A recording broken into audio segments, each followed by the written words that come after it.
damn it. No, oh, there you go. Okay. All right. Welcome to the outro.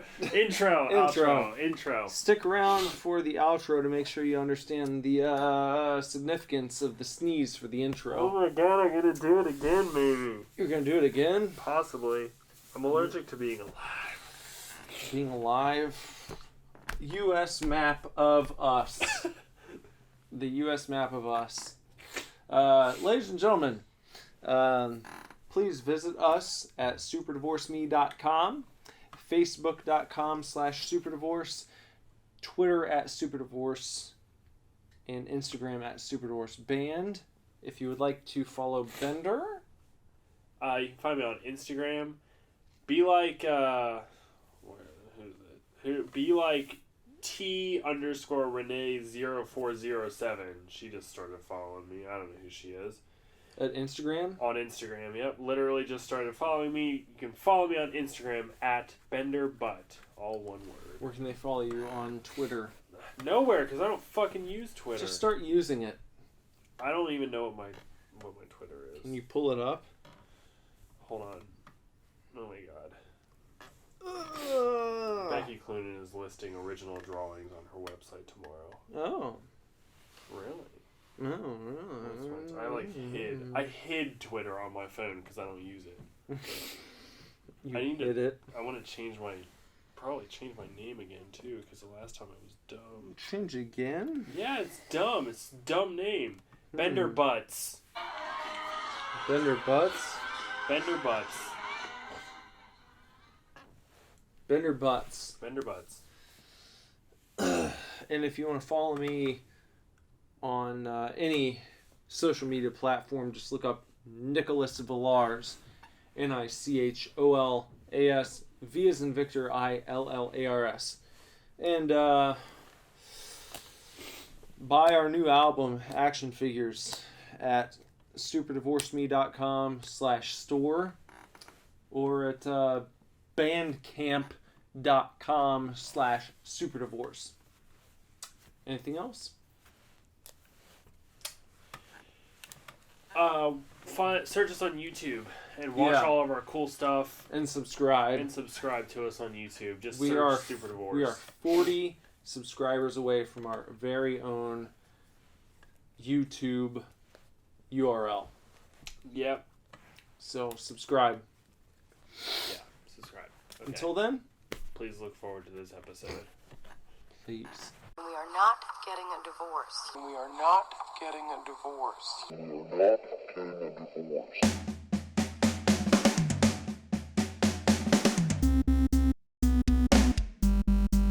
Hey man, welcome to the Super Divorce Supercast. This is Villars here. And Bender here. We just did an episode of Super Divorce Gets Beer where we drove to Aristocrat instead of walked. Yeah. We actually have done one time before after we were at Fairfield Mall and we stopped by. Yes, we did. After we did a double, we filmed Super Divorce Goes Shopping and Super Divorce Gets Beer in the same night. But this is the first time we've ever exclusively gone to Ameristop to get beer only and driven there. Right. So, a minor historical event. In the pantheon of Super Divorce events. Yeah. Before we do Beer Me, I picked something up for you when I was out the other day. Nothing too big. Yeah. Nothing too big. But there you go. Well, just for fun. It was just like a, hey, here you go. Yeah. Oh, it's a t-shirt. And what is on the t-shirt? It is a stormtrooper at a nice fireside, at a piano, and he's wearing a Santa Claus hat with some nice stockings over the flame. It's got a little bit of like an old-fashioned Christmas card feel to it. Yeah, or like a children's book about Christmas from like the 40s or 50s. Yes, I will wear this to all Christmas gatherings. Well, there you go. I figure we're officially into November now, and that also came from the children's section. So. Excellent. Yeah. Excellent. So with that, This is a we're gonna do a seasonal release from Rheingeist. Yeah, this is Dad beer. Yeah. It's called Dad. Mm-hmm. I actually have a picture of myself. It's on my computer somewhere. But from several years ago, the first time I had this, and I wanted a picture of me drinking this in my robe. It's like this same pattern. Oh, really? Yeah. Actually, there's no green on it on mine, but it's a similar type of deal. The plaid. I guess. So, decked out in plaid, drinking the Dad beer. That's funny. But it's really good, and I tried to find it all last year and never stumbled upon it one time. So I'm glad that our buddy over at Ameristop has this one. I mean, I'm interested to try it because all over the can it talks about being hoppy. Yeah, but and you were saying that you enjoy it a lot. And, I do, but it's not too hoppy. It's not too hoppy? No, because, this Dad, Hoppy Holiday Ale. This hoppy red ale balances crisp hops with juicy malts like a well-worn flannel embraces the cold, early, dark days of winter. Yeah. So it's balanced. Okay. It's not just like hops up your ass with nothing to balance it out. Right. Okay. So with that, Dad beer. Dad beer. The beer of my future. Cheers. Cheers.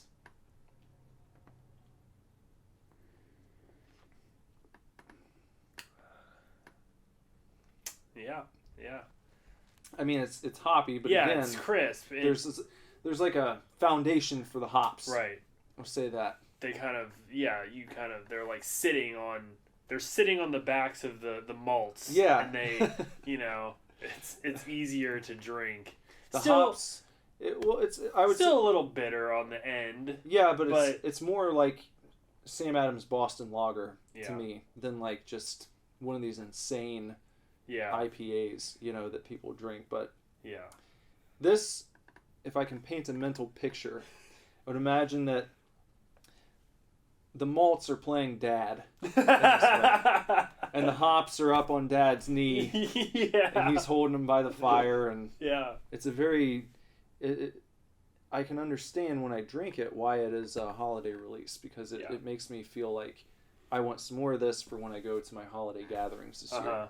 You want to, or you want to wear a robe, you want to smoke a pipe, sit by a fire and drink this beer. Yeah, it's good. It's good.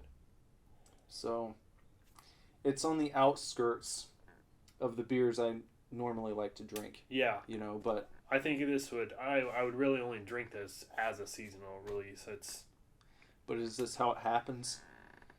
I don't know. Is it like you're like, well, I like the Dad beer, and someone's like, well, you know what? This one's kind of like that. Maybe just a little hoppier, and then you gradually start like slipping downhill into this. No, I mean, like, this is good and everything, but I'm really looking forward to our other beer for the night. The Java the Stout. Yeah, Java the Stout. Like, it's good. It's alright. I don't know, I'm still not feeling the hops, though, Okay. Like, I get it. Mm-hmm. It's cool. But it's... It's cool. But we don't have any problems here. No, we don't have any problems, but, like, any hoppier than this would be too much. Too many hops. We've not changed our position on IPAs around here. No, you can still go fuck yourself if you like IPAs. Don't email us and say, like, why did you try this one? Yeah, Dad beer is basically an IPA, guys. Well, basically, fuck you. We don't like IPAs in Super Divorce. And it'll never change. I hope that, like, we get big and famous and then people, like... we might have talked about it before. People, like, bring IPAs to us. Like, we'll just try this one.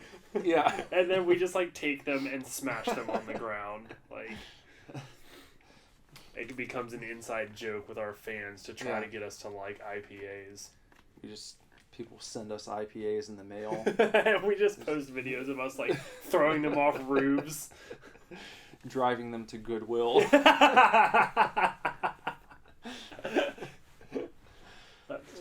wonder if anyone's ever tried donating beer at Goodwill. Well, they can't turn around and sell it, so... I know, but maybe the workers would want some. Just here you go, guys. I told you about the TV thing, right? At Goodwill? Maybe. Like, they're selective now. Uh-huh. They won't take your TVs if they're not flat screens. Right. It's like your Goodwill. Right. I mean, just take it. Yeah. That's what your whole business model is.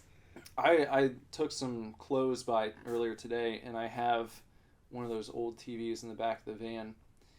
And I wasn't even trying to donate it today. I think I had taken it there before, and that's when they told me they won't. So, like, it's like they have a radar for it, too. Because it was, like, all the way at the back, and the guy walked over, and the first thing he said was, like, we don't take those TVs. And I was like, I know, you told me last time. Don't worry. Not going to try to sneak it in there. He went back inside first. I should have just taken it and put it in the bin and just ran away. That's funny. But it's like, come on. There's someone out there who would pay $10 for that TV. Yeah. You know, it's probably like a, 20-inch, just regular old TV that you would have had in your house, you know. Yeah. In like 1999. Does it still work? Yeah. I'd probably take it. And it actually is a flat screen. It's like when they started moving towards flat screens, you know, so it's got that 1999 look. It's like flat silver all the way around, you know. Yeah. So like your Dreamcast would look sweet on it. Right. That's what I know Lindsay needs a TV for her Super Nintendo because both flat screens that we have it just won't support it. Supports N64, just won't support her Super Nintendos. What if I told you you could walk out of here tonight with a TV, with a brand new TV? Yeah, I'll take it. You take it. See, you see Goodwill. People still want that shit. Yeah, man. I want that shit. I don't know. I wonder who makes these decisions. I don't know. Do they have like a fancy board of directors who all wear secondhand suits? All wear Everybody is just like, everyone wears a size that's just slightly too big or too small. Nobody has a properly fitted suit. The Goodwill board of directors. One guy has like his jacket is like golf print. Like literally with golf balls? Yeah. Like golf balls or golf clubs and tees and stuff. Like, yeah. Oh my god. One guy's got like a corduroy jacket and corduroy pants. But they're different colors. Right. Not that I wouldn't wear any of this shit myself. Right. But it's funny to think of a board of directors. That's like their policy. You have to shop at Goodwill. They all have trench coats that are much too big for all of them. Yeah. Yeah. That's fucking funny. I wonder if they get employee discounts. I know, right? It's like it's so fucking cheap already. Yeah. They do mark some things up. Like good stuff, you know, like video games. I've seen they've got like usually a glass case at any Goodwill you go to, and they put some things in there. For some reason, there's always like one pair of boots that they think someone's gonna walk by and be, ooh, hold on. I'd spend $25 on those boots. We had to make sure that we didn't put them with the rest of the boots that are only $3 a piece. Those boots were made for me.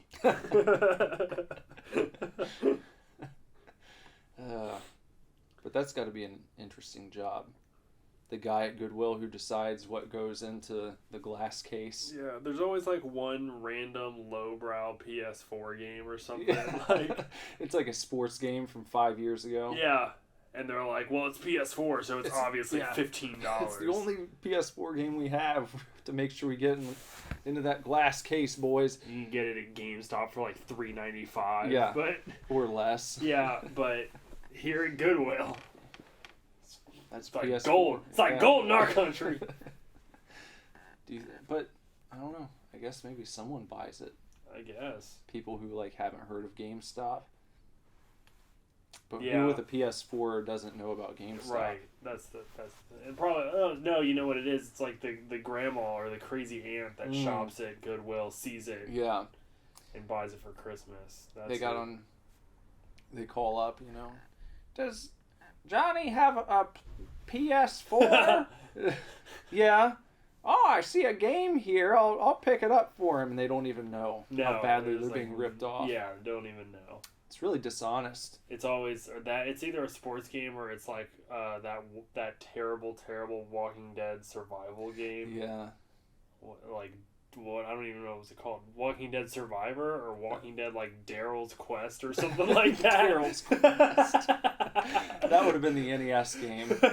Walking Dead Daryl's Quest. I'd play that. A side-scrolling 8-bit Daryl game. Where you had a crossbow? Yeah. That would be kind of cool. Someone get on that. Yeah. Someone do it. Speaking of Walking Dead, so I don't know if you guys noticed, but we skipped podcast last week.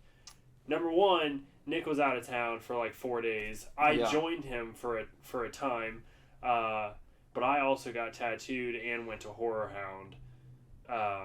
So we were just gone. We were just out. Yeah. And it's fine. We were gonna try and do it after you got tattooed, but it was just too late. Yeah. It wasn't even that late. I was just fucking tired. I know after you get tattooed all day, you're just ready to be out. Yeah, and I drove like 2 hours. Not that that's very much, but I drove up to Columbus, got tattooed, walked around the convention, went back to, Jason's. I was just tired. Yeah. Anyways, and then we were gonna try to do it Sunday, and then we didn't because we ended up staying there another night. Yeah, and then work, and then who fucking cares? Yeah. So, anyway, here we are. Speaking of Walking Dead, I brought this point up to you last week. I wanted to talk about it on here. Minor spoilers may follow if you haven't watched it, but I'm only on season 5, so whatever. We've talked before about sort of why one thing pisses off society when another thing doesn't. Yeah. So, Walking Dead in particular, I remember when, spoiler, Glenn dies. Yeah. I haven't seen it because that's season 7, but I've watched the scene because they did a comic book comparison on someone on Facebook. And I remember all the outcry from parents, well, that scene was just way too brutal and way too disgusting and all that happens is he gets hit with a baseball bat and his eye pops out.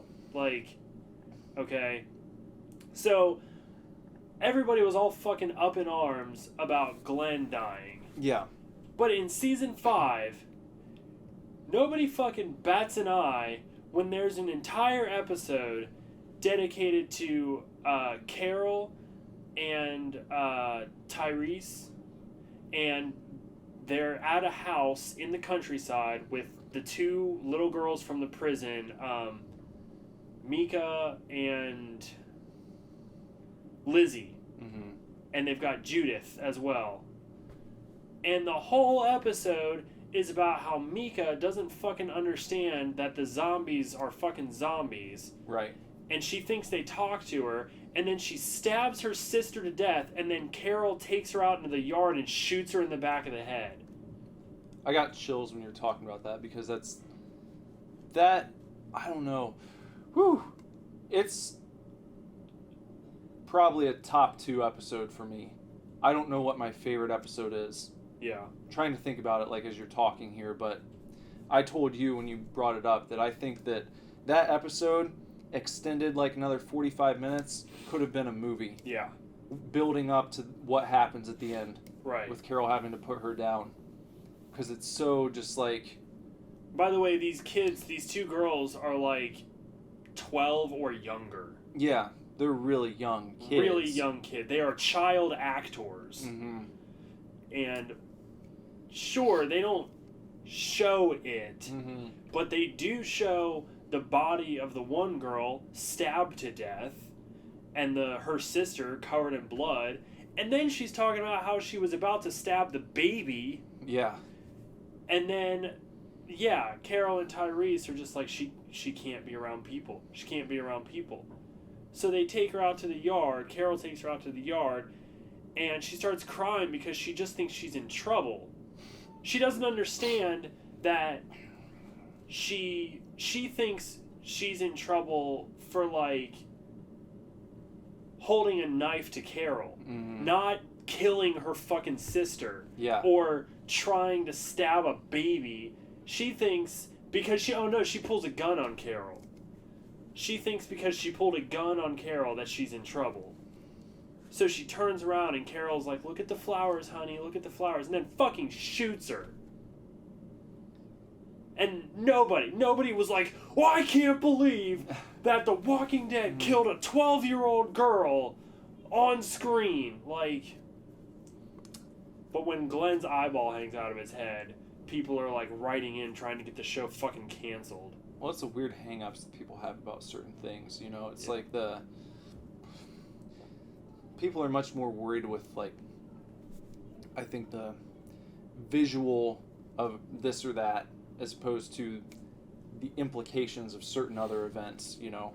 Even if the implications are worse in reality than perhaps, you know, I don't know.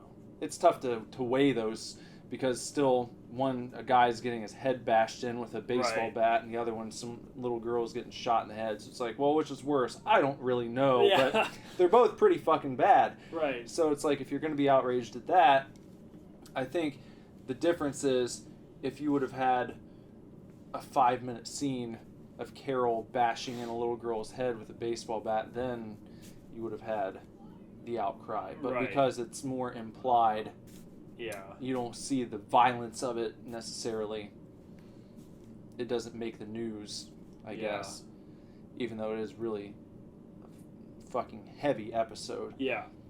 And, you know, I think that's throughout the series, I guess, shit like that is why I rank Carol very high in my favorite characters. Because I feel that way, yeah. She's always, like, when no one else wants to do shit, she's just like, alright, fine, you know? She just does what needs to be done, which is what you need in that. Yeah, and she gets that way, I think she really gets that way in the prison when, like, people start getting sick. Yeah. And she's just like, the rest of us need to survive. So she just goes around fucking killing people that are sick.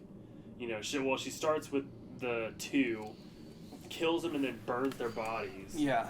And then, like, when other people start dying of the sickness, the flu, she's, like, the one that's there stabbing them in the head so they don't come back.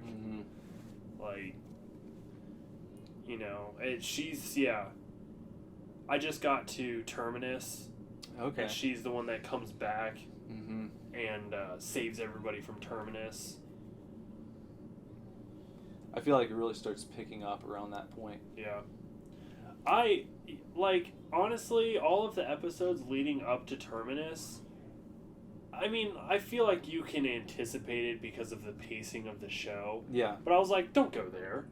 What are you doing? It's fucking called Terminus. Like, the whole time I was like, terminate, you know? Like, there's, like, you know, like I said, because of the pacing of the show and you going into it knowing there's more seasons and everything, you know that they're going to go to Terminus and shit's going to happen and la-di-da. So, like, I wasn't shocked or anything that it wasn't this utopia. Yeah. I wasn't even shocked that they're fucking cannibals. I was like, whatever. Like, you know. Yeah. But they just got out and they found that church. They found the priest. Gabriel? I think so. The black guy? Yeah, and they got to the church and then they were going on a run and I fell asleep after that. I know Bob gets captured, but I didn't see it happen. We haven't watched Walking Dead in probably a week. I'm interested to see what you think when you get caught up. Yeah. Because there's a lot to talk about. And this season's been, for all the shit people talk I feel like this season's kind of like one of those things where no one can really say shit because it's been pretty action-packed. Which is like a complaint people have, which I never mind because I like the characters and I like seeing them interact. But this has been a very action-packed season so far. Well, it's all-out war. Yeah. I saw something the other day that was like Walking Dead has found its stride again and la-di-da. So I think as far as like the fandom goes, I think it really started to pick up when Negan came in. Yeah. And now with like the all-out war storyline going, it seems like it's sort of rekindling almost. I feel like it's good when you have an iconic villain, you know? Yeah. Someone, you know, on the same level as Rick, but on the other side. Right. And well, go ahead. No, I was going to say, like, you kind of had that with the governor, but he's not really the most imposing of figures, you know? No. You always feel like if it came down to him battling Rick or something in a fight, that, like... Rick would win. Yeah. So... I think you're right. It's nice to have, like, a very, you know, imposing, like, negative force. Because I know that, like... I assume that the kingdom with Ezekiel happens before Negan, but you didn't hear a bunch of stuff about Ezekiel, you know? Like, you didn't hear about how awesome he was, or... I'll hold off any comment on Ezekiel. Yeah. So, I mean, I just assume, like, for all I know, he's not a bad guy. Like, I just assume he is, but... We'll unpack we'll Ezekiel. Unpack when I get there. But... I mean, I think Negan kind of helped to rekindle everything, and now they're running with that burst in, you know, renewed interest, and they're like, oh well, let's throw a shitload of action in there and keep people hooked. I saw the other day, like, someone posted on the Walking Dead subreddit. It was like a scene from, I think maybe last season, where Coral, he has like kind of a love interest, and like it looks like they're about to kiss, you know, they're out in the woods and he's like kind of leaning in, and then it like cuts, someone edited, you know, this little clip, and he like stops and then it cuts and it's like a scene of Rick in black and white, and he like leans in, he's like ripping this dude's throat out. You know? Oh, is that from is that the group that Daryl's running with? And I can't remember which episode it was from. I just watched an episode where Rick bit a guy's throat out. Okay, so it's Daryl's running with that group of like biker dudes. Yeah. And they come up on Rick, Michonne, and Carl, and they like literally threaten to rape Carl. Yeah, that was it. And then Rick just like fucking loses it and headbutts the dude. And the guy's like, well, what are you gonna do? And then he bites his neck out. Yeah. Yeah. So then it like cuts to that, and then it goes back to Carl in the episode, and he just kind of like backs away. And then someone had posted another link where, oh shit, can't really. Okay, well I won't tell you who it is. Rick later on has another love interest. And he like, you know, gives her a hug and gives her a kiss, you know, a nice passionate kiss. And then Carl's standing nearby, and he walks over to him and then like grabs him, you know, and pulls him in, and like they cut it at just the right time to where it looks like he's like pulling Carl in. Because I think the link said something like, all right, Carl, your turn. And actually, what's his name? Chandler Riggs, the kid who plays Carl. He saw that, and because he posts on the Walking Dead subreddit. Oh, really? He like goes on there, and he commented on that post, and he was like, as awkward as that looked, you should have been there for the first take because I literally thought he was going to kiss me. They had to do another take. That's funny. He's like, he hugged me in the most awkward way, and it looked like he was getting ready to give me like a passionate kiss. That's funny. Yeah. But I think that's cool that the actors like know about some of the memes and shit. Like Chandler's in on the whole Rark Grames thing. He knows about that. I think it's just hilarious. Well, and then we know Andrew Lincoln is in on the whole choral. Yeah.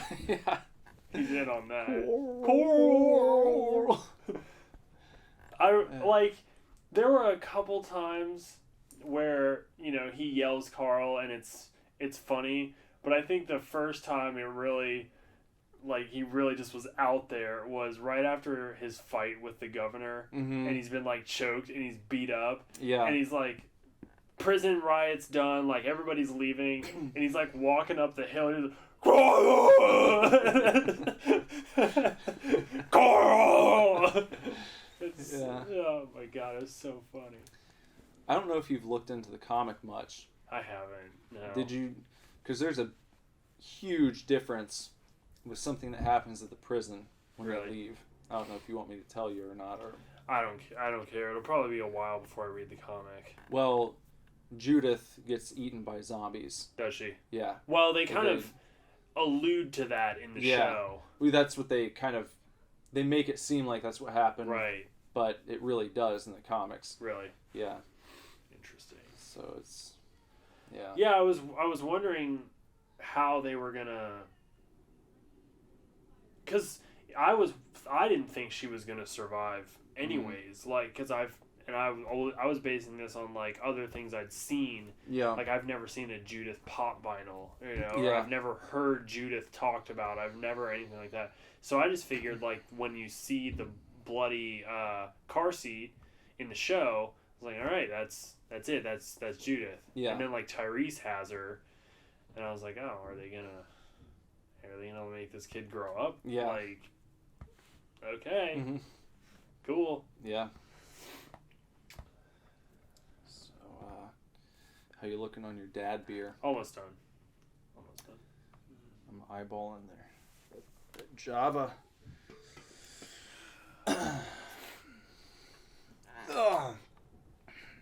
But overall, you're enjoying The Walking Dead, you say? Yeah, I think it's good. I mean, I think I kind of feel like a typical fan. I guess I understand why people like the characters they like. Mm-hmm. There's a distinct level shift between characters like Carol and then even characters like Tyrese. Yeah. Carol's character overall is incredible. Daryl's character overall is incredible. Tyrese is kind of annoying. Well, it's almost like how long do you get to stick around? Yeah. Because Carol's been there from the beginning and yeah, it's true. The people get attached to certain characters the longer they stay, it seems. Right, but I guess, yeah, maybe because she's been around longer and you can watch her character change and grow. But, gives them more time to focus on characters who are interesting, because you get those episodes where it's you won't see Rick for 1 or 2 episodes much, but you're really focused on other characters for a while, and when that unfolds, I think is when they get a chance to deepen the lore, if you will. Yeah, but I even think, I don't know, I even like Carol and Daryl. Mm-hmm. I even like them way more than I like Maggie. Mm-hmm. Yeah. I like Glenn, but I feel like he's pretty much been the same character. Yeah. The whole time. He hasn't really changed much. He's always the brave, he's always willing, he's always ready to fight. He's always loving and caring. that's just his character, and it's been that way the whole time. Yeah. Like, you see Carol go from being, like, this abused wife to sort of, like, a caring... Like, you see her act as a mother, like, when she loses her daughter. Yeah. You see her break down, and then you see her come back, but not, like... in like an acceptance way, more of just like, well, that's fucking life, and I'm just gonna, you know what, like, fuck it, now I'm just gonna kill people if I have to, or I'm gonna do this if I have to, or like whatever life presents her with, like, she's just there doing it. Yeah. You know, so you see her character really strengthen a lot because of the things that happened to her. Yeah. You know, on the flip side, you see Daryl like soften, you know, a lot, and really become a team player and everything, and show a compassionate side and whatever. And even someone like Rick goes through that period where he basically like loses his mind for a little while, and some of the other characters have to step up and help run the show. Right. While he's like out of it after Lori, Lori! So... yeah, for as much... I don't know. I feel like you have to watch it and know that it's not just a zombie show, you know? Well, yeah, and I think if you spend a lot of time with the zombie genre, everything that goes on for a while, it's about the people. It's never just about the zombies. Yeah. You know? George Romero said that himself, you know? Yeah. So I feel like if the man kind of gives you that and says that's part of the formula... yeah. Don't bitch when we focus on the characters here, you know, especially when you're dealing with a TV show. It's like, well, what else are you going to do? It would get pretty old if it was just like, you know, 12 episodes of people shooting zombies and hordes just coming at them. And it's like, well, there's no story there. Raid this house, kill zombies. Yeah. All right, on to the next house, kill more zombies. Let's check out this bar, kill zombies. Like, and then when you are spaced out between the action, when it comes back to that, I feel like that's a good time to throw in like one of those, you know, I don't know, you call them like a, maybe in Left 4 Dead, like a special infected type. Yeah. Where it's like you see the horde, but then there's always one that has something weird about it, you know, like I always think of the one from The Well. Yeah, the well zombie. Yeah. That's all bloated. Mm-hmm. Yeah, there's the well zombie.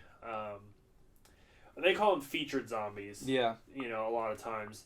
I know in the tunnel on the way to Terminus, I don't know if it was intentional, but there's one that looks like Bud from Land of the Dead. Or not Land of, Day of the Dead. Mm-hmm. I thought he looked just like Bud. Like, and I know that they hid homages to Romero movies here and there. So I don't know if that one was one of them or not, but dude looked just like Bud. Bub. I thought it was Bud. Bud is Bud the Chud. Oh. Yeah, Bub. Looks like right? Bub. I think I have... You have it up there. I can confirm. I think I'm right. Bub, deluxe action figure. Bub.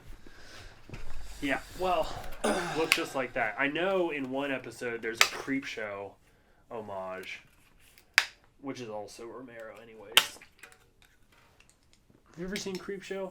Mm-hmm. Yeah, it's good. I've seen the first one. I never saw the sequel. I haven't either, but I like the first one. We're doing our second beer me. Yeah, look how dark that fizz is. Java the Stout coming up.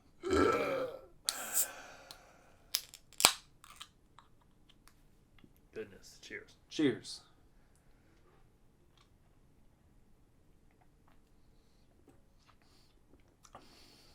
Mmm. Yeah. Man. Yep. It's like chocolate milk. Yep. Mm-hmm. Mm-hmm. That's good damn beer. Yeah, I like that one. Coffee stout. This is another Jackie O's. Is it Jackie O's does the pancake beer, right? Is right? No. Jackie O's did the what was that one called?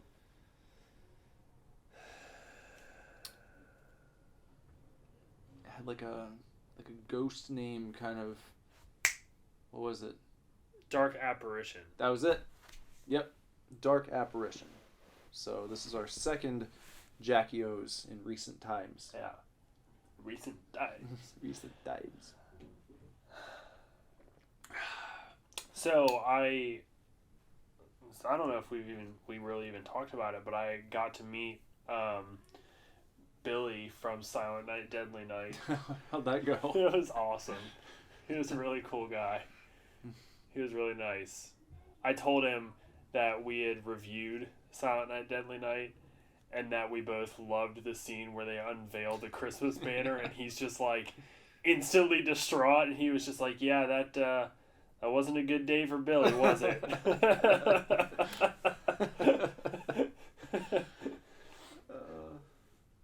He signed. I got like an 11x17 poster of the cover art, whatever. Yeah. And he like signed it for me, and then like underneath the axe coming out of the chimney, he just wrote "Punish." Very nice. It was cool. He was a nice guy. Did you meet anyone else? I met Ethan Embry from Empire Records and Vegas Can't Vacation. Vegas Vacation. Yeah. I met him because he was in a movie called The Devil's Candy. What's funny is I've never even heard of that movie. Yeah. But I knew exactly who Ethan Embry was from the other films. Yeah. He's also on Walking Dead, apparently. Yeah, he is. For a minute. Yeah. Because he had some pictures of that. Mm-hmm. Well, I met him because he's in this movie, The Devil's Candy, which is on Netflix if you want to watch it. It's a pretty good movie. So I had him sign a poster for that. And I met Lynn Griffin, who was in the original Black Christmas, and she was also in this movie called Curtains that I have. So I had her sign a little Curtains poster. But so those were the only three I met. It was nice because Lynn and Robert Brian Wilson is the guy that played Billy. They were both only charging $25 for an autograph, which was really nice. That's pretty cool. Yeah, which is that's like few and far between nowadays. It was like that the first horror hound I ever went to, everybody was like $20, everybody, and now everybody's $40. Ethan was $40. He's very nice though. He, my friend Nancy, like loves him, and she was at home recovering from surgery, and so I actually I sent her a Snapchat, like a video, and he like sent her like a get well soon Snapchat. Oh, that's nice. And he was just like, hey, like, sorry you couldn't make it to the show, but I hope everything went well. I hope you're feeling better and everything. And so I sent that to her. And this convention was interesting. It was fun. Everybody seemed much more friendly than normal. Even though I've never particularly had a bad experience, but maybe because it was smaller. But I was out in the lobby of the hotel, was sitting in a chair, just kind of like getting things together on Saturday, just stuff that I had bought so far, and Ethan Embry like walks up to me, and he's just like, "Hey, like, how's your friend feeling? Like, what's going on? How's your day so far?" And like chit chatted with me for a little bit. That's pretty cool. And then, like, later on, I was standing in the hallway again, and Robert Brian Wilson walked by and just, like, tapped me on the shoulder and was like, "Hey, what's up, Zach?" Huh. And then just, like, kept on walking. And it's just like, yeah, all right, cool. Pretty good. Yeah, it was just like everybody just seemed really, really friendly. Like, I think a lot of the actors, it may have been maybe not their first convention, but I feel like Robert Brian Wilson doesn't get invited to conventions a buttload. But because this was like a Christmas themed convention, sort of, it was like a holiday show. I don't know. It was nice. Did you see Chris Sarandon? I did. There? I did see him. He was right next to I think his name was Ken. Ken something. He played Oogie Boogie in Nightmare Before Christmas because Chris played Jack Skellington. Yeah. I did see him. He, I don't mean this to be offensive, but he looks old. Yeah, I think he's like in his mid-70s. Yeah. So. He almost doesn't look like Chris Sarandon. He looks old, but he looks good. For just old. Yeah. Yeah. He looks great for his age. Yeah. He just doesn't look the same as he... I don't know. You would look at a picture of him young and be like, oh, that's the same guy? Really? Yeah. You know? I did see him, though. I didn't get to meet him. I didn't meet him, but he seemed really nice. I feel like a lot of kids were there because of Nightmare on Elm Street, or Nightmare Before Christmas. I think I saw him kind of like doing the voice like, hey, I'm Jack Skellington to some little kids. That was cool. I think it's cool that he does Jack in the Kingdom Hearts games. Does he? Because a lot of actors, it seems like they don't do the voice for like video games or cartoons. Right. If they were in a movie or something that they adapt to those mediums. But right. He's played Jack in all of the Kingdom Hearts games where he's been featured. That's cool. It's pretty neat. That is pretty cool. Yeah. I have no basis for this whatsoever, but I feel like for some reason, if anybody there was kind of a douche, I feel like all the people that were there from American Pie were all douches. I don't know why. Yeah. They just all seemed like douches. Except for maybe the guy that played Sherman. Even the kid from Rookie of the Year? Maybe not him too, because he was talking to Ethan while I was like waiting to meet him. Yeah. And he was just seemed like a normal guy. Yeah. I don't know. Because I know he's like, when the Cubs were in the playoffs a couple years ago, and it had been like forever since they were in a good position, they actually had him come out like wearing the same number he wore in Rookie of the Year. Oh yeah. And he like threw the first pitch for one of their games, and that's cool. You know. I don't know. Like I said, I literally have no basis for it. I just... Did you say Tara Reid was there? Tara Reid was there. She's been to like a couple conventions that I've been to. But it's hard to explain, but like, just like the main hall, there was like the main hallway of the hotel, and then it went to the right and went down, okay? And so where those two hallways like connected, they were on either side of the main ballroom, okay? So there was an entrance into the main ballroom from that hallway and this hallway.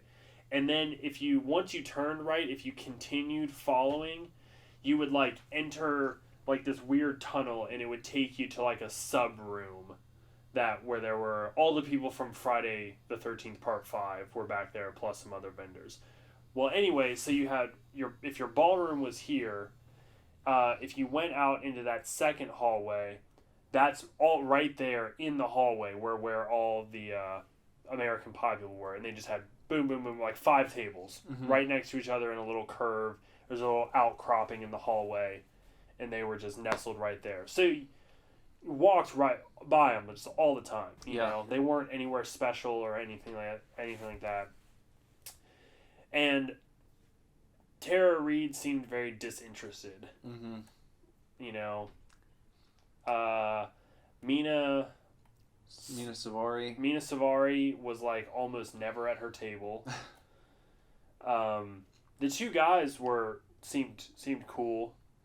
Like I said, and then Shannon Elizabeth, she seemed nice. Like she seemed okay. She was smiling a lot. Yeah. Hello. Hello. Hello. Hey, Laz. Somebody wanted to be on your podcast for just a minute. Hello. Hello. My young son Lazarus has joined us here for a second. Yeah. Lazarus, what'd you start doing on Monday night? Well, we were watching wrestling. No, I mean on Tuesday. Sorry. Oh, yeah. And then what'd you do tonight, too? Oh, I went to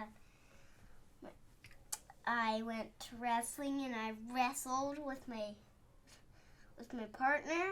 Yeah. Yeah. Did you get to throw him on the ground a few times? Yeah. Did you get some takedowns? Yeah. Yeah. And I went, whoop, Mm-hmm. right up. What do you have to do when you take someone down? You have to What is it? Heel. Oh, he's demonstrating. You have to say it so they can. heel toe knee. Heel toe knee. Heel toe knee. Yeah, When heel you're going for toe the knee. takedown. Yeah. Yep. So he just started wrestling practice. Very cool. Yeah. Well, tell everybody to have a good night on the podcast. Have a good night. What are you going to go do? I'm gonna go play Zelda on Daddy's Nintendo Switch. Mhm. All right, you have 30 Okay. minutes. Go ahead. Have fun. See you later, dude. I will. What kind of beer do you have? We're drinking Java the Stout right now. Yeah. Can I sniff it? You can have a You little can sip. try it. Oh, I just brushed my teeth. I think it's Oh. good. You think it's good? You I got some assume that this toothpaste, is good beer. I got some toothpaste, toothpaste flavor. mixed in. Gross. Yeah. Are your books closed? Yeah. Can I get in there Yeah. somewhere? Yeah, you can. Yeah. Just no, people that have ongoing stuff can get in, but Oh, okay. nobody knew. Nobody knew. Okay. Mhm. Well, I think I had a couple canceled dates, so I know I had one for Monday, which is probably too soon. And then I've got, it's like a morning appointment as well. And then I've got like 1 or 2 full days that I canceled for this guy that didn't show up. But the other day he brought me flowers and apologized. So I don't know if he thinks that those appointments are still his, but I filled some of them. So I gotta figure out what's going on there. Okay. Well, I have an office day at work tomorrow because both of my cooks will be there. Oh, so okay. I'll be off at like 4 or 5. Oh, alright. So I'll swing by the shop tomorrow Yeah. and see if I can just put in a couple appointments Sounds good. somewhere. And I have a weekend blocked off in March as well that I was going to attend the Evergreen convention, and I'm not 100% certain if I'm going or not. So if I don't go, then you can have one of those spots too. Okay. I'm Where's still- Evergreen? It's in Oregon, Okay. so I don't know if I want to. It's an expensive show, so I don't know if I'm gonna do that this year, especially with being shorthanded at the shop and all that. So, but if I stay here, you can have a spot. Sweet. You thinking about tattooing it Whorehound in March again? If If I don't, usually like last year it was the same weekend as Evergreen. So if that's the case, and I already have that weekend block off, so I would. I'm not sure what the dates are for it yet. The problem is like, if depending on when they announce it, I'm already full for March. So if I can move people around, I would like to go to it, but it just depends. Yeah. How's your back healing? It's fine. You will see it. Yeah. Did you get to show it to Nick? Not without the. The Not without the Sandy sander Durham? on it. Bender's Oh taking yeah. up his. Yeah. That looks Yeah. great. Mm-hmm. Somebody, I only posted one picture of it. I posted in a saga group that I follow or that I'm part of, and it's got like almost 200 likes. Oh wow. And a bunch of really nice comments, you know. Mhm. And then today, some like fat old dude, of course, Yeah. commented on it and said the boobs look a little off. Other than that, incredible. And I was like, The boobs look great. How do they look off? I didn't notice anything. I don't know. I don't know. And I was just like, I was like, what? Maybe Like- he was expecting like. Maybe he wanted them to be very He rotund. wanted to be like. I know, that's what I wanted to comment back and be like, your has a- boobs look a little off. Like, Yeah. I don't. I mean, she has a fairly Small chest. chest. Yeah, small she does. chest. She does. She's So not like voluptuous or anything. She's a natural woman, you know. Yeah. They curve like a natural woman. And I'm just like, okay, I was also sitting with my back kind of Yeah. arched, and one of the boobs is tattooed literally right over my spine, and then Yeah. she's also kind of twisting her Yeah. body, like, shut the fuck up, fat old dude. Yeah. Like, I don't know what you want from we'll me. get a good picture once it's done. What you I can need- tag him in it. What I need to do is comment back and be like, oh god, now I need to get it covered up and start all over again. Yeah. Like, What do you want me to do now? Like, it's fucking tattooed on me. You should go to his profile and find one of his pictures and comment, "This is a good picture, but your boobs look a little weird. off." Yeah, your boobs look a little off in this picture. I don't, He probably just people on the internet. He probably wanted the big. Why aren't they them big old balloon titties? I guess. Whatever. Well, I mean, like, who gives a fuck? Sorry, guy. It's just weird. Like, who, like, like another time in a Saga group, I posted that figure of Gus that Michael Adams made for me, and I painted it myself, and I posted it, and somebody commented on it, and it was like, this figure is amazing, but, like, the paint job kind of sucks. And I was just like, I wanted to comment and be like, I'm really glad that, like, I posted this thing that I did myself in this group, where all of us like the exact same thing, and there's still somebody who's gonna fucking criticize me for not doing a good job. Like, probably someone who's bummed that they don't have a Gus figure, No one has a Gus figure. I'm the only person with a Gus figure. You probably, like, typed it up and it was like, I can't find one. Fuck this guy. Yeah. He didn't paint it well enough. Me and Zam are the only people with Gus figures. Well, unless somebody else has 3D printed their own. Tater's gonna Tate. That's silly. That's the way it goes. It is. But yeah, other than that, lots of people were super into it. Oh, well, that's good. Yeah. Sorry that I gave you some weird boobs there. I'm glad they're weird. Yeah. I mean, in real life, boobs are kind of weird. Yeah. I mean... # weird boobs. # weird boobs. I can't wait till, like, when it's done and to post a picture of the full thing and then have people be like, I don't know, commenting about the weird ladies and doing weird things. There's not actually a couple 69ing in the comic. Well, like, fuck you, we needed to fill some space here. Yeah, it's true. Yeah, you'll have those You can just be like, it's on a super limited edition run. Yeah, there was only 5 printed and I have it. Yeah. And everybody's going to go crazy trying to find that. Somebody commented and was like, you should get the auto-filleting dragon tattooed on your chest. And I was like, can we just focus on the orgy tattooed on my butt instead of, like, getting a dick-sucking dragon tattooed on me, too? I mean, you could do both. I could, but I already have a chest tattoo. Yeah. So that guy's cover up. out of luck. Yeah. I'm trying to get it covered up. Well, just improved. Yeah. Just made better. Let's see if Lindsay will do it. We talked about it. We got plans after my back's done. Cool. Band news. We're now being played on over 50 stations, I believe. Woo-hoo. So. Woo! Does like, that one station in Arkansas still love us? Yeah, they do. We're big there. We're big in Arkansas. I'm gonna make T-shirts. Yeah, big in Arkansas. Big in Arkansas. Are they, like, telling people how to buy your stuff if they like your music, or do they just leave it up to people? I need to get in touch with them. That's on the list of things to do this week. What, is to actually contact that one radio station? No, to reach out to all the stations that are playing us and say thank you and let them know if they ever want us to be on the air, then we'll make arrangements. But did he tell you that station in Arkansas has played like 6 of our songs? Like and multiple then times. Multiple times, yeah. They've played a couple of them like 3 and 4 times. Yeah.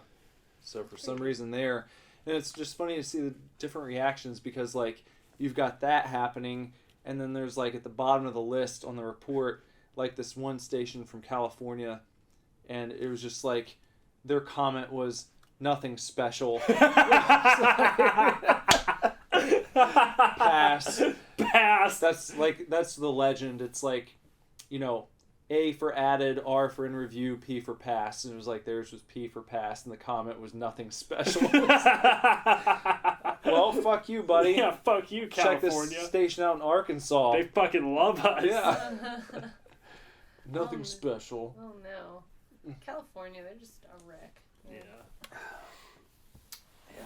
How far is Arkansas? We could drive out there and be on the radio, right? Fly there. Arkansas.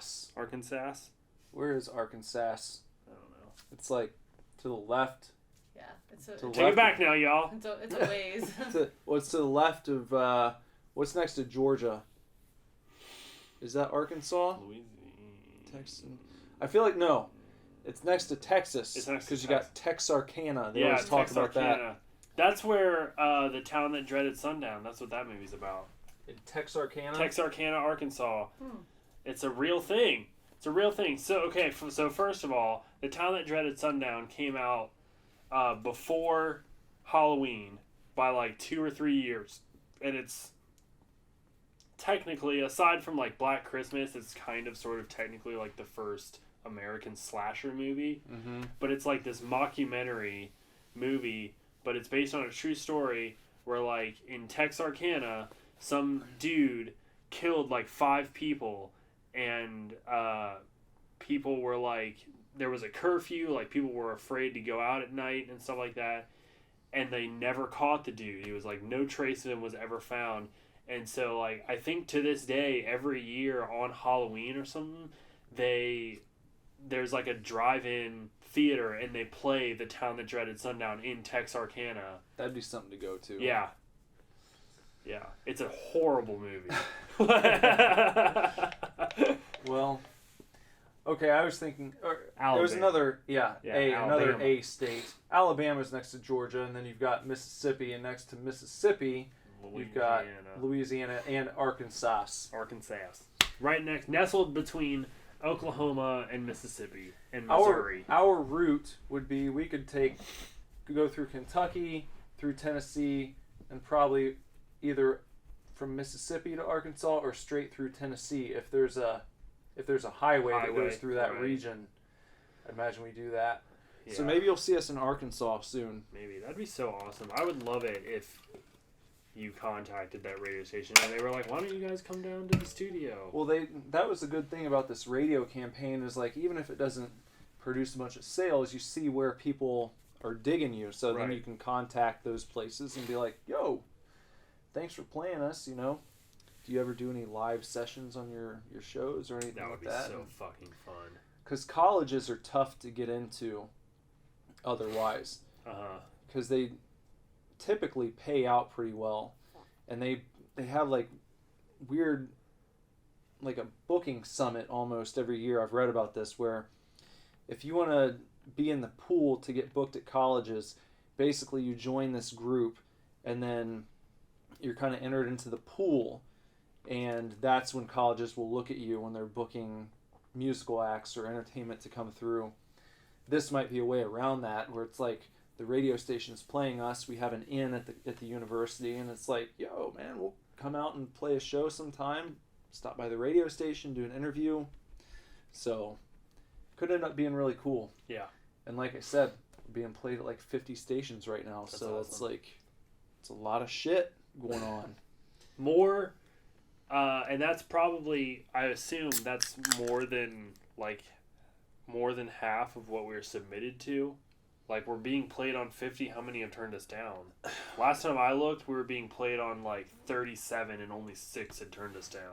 I think it's still the same amount passes. So it's, like, 6 out of however many, and it's, like, still pending on... A couple. Yeah. But, like, 50 people are playing us. Mm-hmm. That's awesome.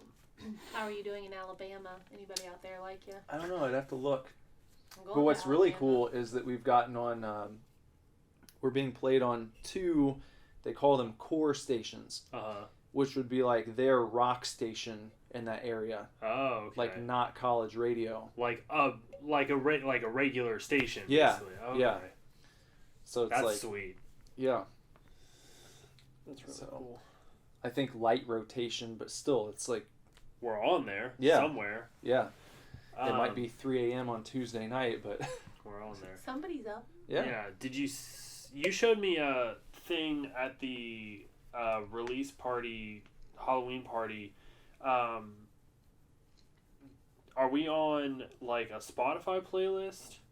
We're on Spotify. Like, you can look us up. Well, I know that, but like sometimes, like I have some friends that I was talking to about, you know, all this new how to get famous, new wave type stuff. And they were saying that, like, Spotify playlists are, like, a really good for, way. like, a particular for a genre. Mm-hmm. Right. And I thought on that, you were showing me something and it was like a layout, and I think one of them said Spotify playlist, like that we were added to some playlist or maybe something like that. We might have been. I don't remember. That would be I'll cool. look though. And then the last one said potential show. Yeah. So good things. Mm-hmm. Yeah, it's kind of just like, I feel like now we have the ball rolling, and it's just like, okay, just like let it roll until people catch on. Like, just it's almost like a self-oiling machine. You know? Yeah. We keep doing what we're doing, and gradually, people it's gonna pick up. Yeah, people just catch on. Hopefully. It's weird because you've done like so much work leading up to this that like the other day I was going to ask you this, but I think I fell asleep before I could, and you were reading, and I couldn't stay up till you were done. So, but I was, I was thinking about it, and it's like, so what's next? What are you going to be doing now? Because it almost feels like, you did all the work since you started so long ago that like now would be the point where like everything's kind of caught on by now, but I keep forgetting that you like just released your CD 2 weeks ago, and I'm like, how come nothing's going on yet? You've been doing this for so long. when are things gonna happen? Yeah, well, it's one of those things where it's like people have to see the shit over and over again. It's like, because just think about yourself personally, how many times someone has to recommend something to you before you find like, okay, I'll check it out, even if they're really going to like it. Most people are not going to look at your stuff the first time they see it pass through their feed, for instance, on Facebook. Right. It's like once they see the ad for the 5th or 6th time, it's like, okay, well, that's what happened with Post Malone. Mm-hmm. I heard people talking about him. I'd see him post about him constantly, and it's like it almost made me not want to check him out. I think that's how people are. They're like, ugh, stop posting about this. It's annoying. But then I was like, all right, fine, I'll listen to a song. And then I did, and I was like, oh, it's awesome. So it's like you have to allow that buffer zone where it's like people might be hesitant to even check out what you're doing for months before they finally take the chance to click on it, or tap it with their thumb to hear 10 seconds of your song. With so much stuff out there, that's how it is now. Yeah. So you have to just be persistent and continue to put it out there and continue doing what you're doing. And just keep putting stuff out. It's like slowly but surely. It's like before we started this whole push for this new album, we had I think we had 9 or 10 subscribers on YouTube. And it's like we have 60 now. It may not seem like much, but when you take into account the fact that we sat at 9 or 10 for almost 2 years. Right. And now we've got 60. That can compound because those people share your stuff too. And you just have to stick it out. Pretty much. So. That US map font almost looks like the Sleepaway Camp font. It does. If it was just made out of little logs. Little logs, yeah. Yeah, because it's the gold outlined in red. Mm-hmm. I have a nice colorized U.S. map pulled up on my computer right now, like you might have looked at in 3rd grade. Yeah, perhaps. There's no reason for it to be colored the way it's colored. I know. I was gonna say it's really obnoxious. Yeah. Well, I guess it just draws your eyes to certain areas so you can differentiate the states. If it's all one color. But why are they all neon? Could they have done some of them why not? Neon? I don't know. How many are there .org? Big ups to how many are there .org. How many blue ones are there? I don't like. How many states? Oh. How many are there? Count them for yourself and figure it out. There's a lot. Do you know off the top of your head? 52. I think it's just 50, isn't it? I always thought it was 50, but didn't they add? Yeah, I thought they added. Are we really as I thought they added Puerto Rico. That's I think they were still a territory. It's a territory. Not a state. 50. I always thought it was. I learned the 50 United States song, or 50 states. Yeah. The alphabetical order one. Did you learn that in school? Yeah. We don't have more than that. I thought it's 50. Oh, well, whatever. You could make a case for Puerto Rico. Yeah. I guess. I'm not going to make a case for Puerto Rico. I think the 2 states is like, you know, how Y is sometimes a vowel. I feel like it's about that. You know? Right. Or how Pluto is sometimes a planet. Yeah. So I don't think you're wrong. But Puerto Rico is sometimes a state. Yeah. It's like certain days. Yeah, it depends on like how patriotic you're trying to be. When they have natural disasters, then they're a state. Right. Well, I guess. Yeah. Well, we send aid. Yeah, well, we don't just do that for everyone. I know. Why are you talking about you tell me? I'm just saying. Oh. You. Is this the dad? I don't know of any others that we do that for. So maybe 51. 51. I don't know why I thought 52. What's the second one? What's the other one? I don't know. That's what I was saying. We don't know of another one. I don't know. It's just Puerto Rico. One. Yeah, it's Puerto 51. Canada. As a whole. Canada. The whole. Just the whole fucking thing. Is our 52nd state. All Canada. Yeah. Probably. I wonder if... Here, we can try this just to make sure. Oh my god. Hold on. Siri. That bitch. Hey Siri. How many states are in the United States of America? Here's what I found. Take a look. Just answer the goddamn question. Number of U.S. states, result 50. Okay. And 1 territory. And 1 sometimes state. Yeah, and 1 Pluto state.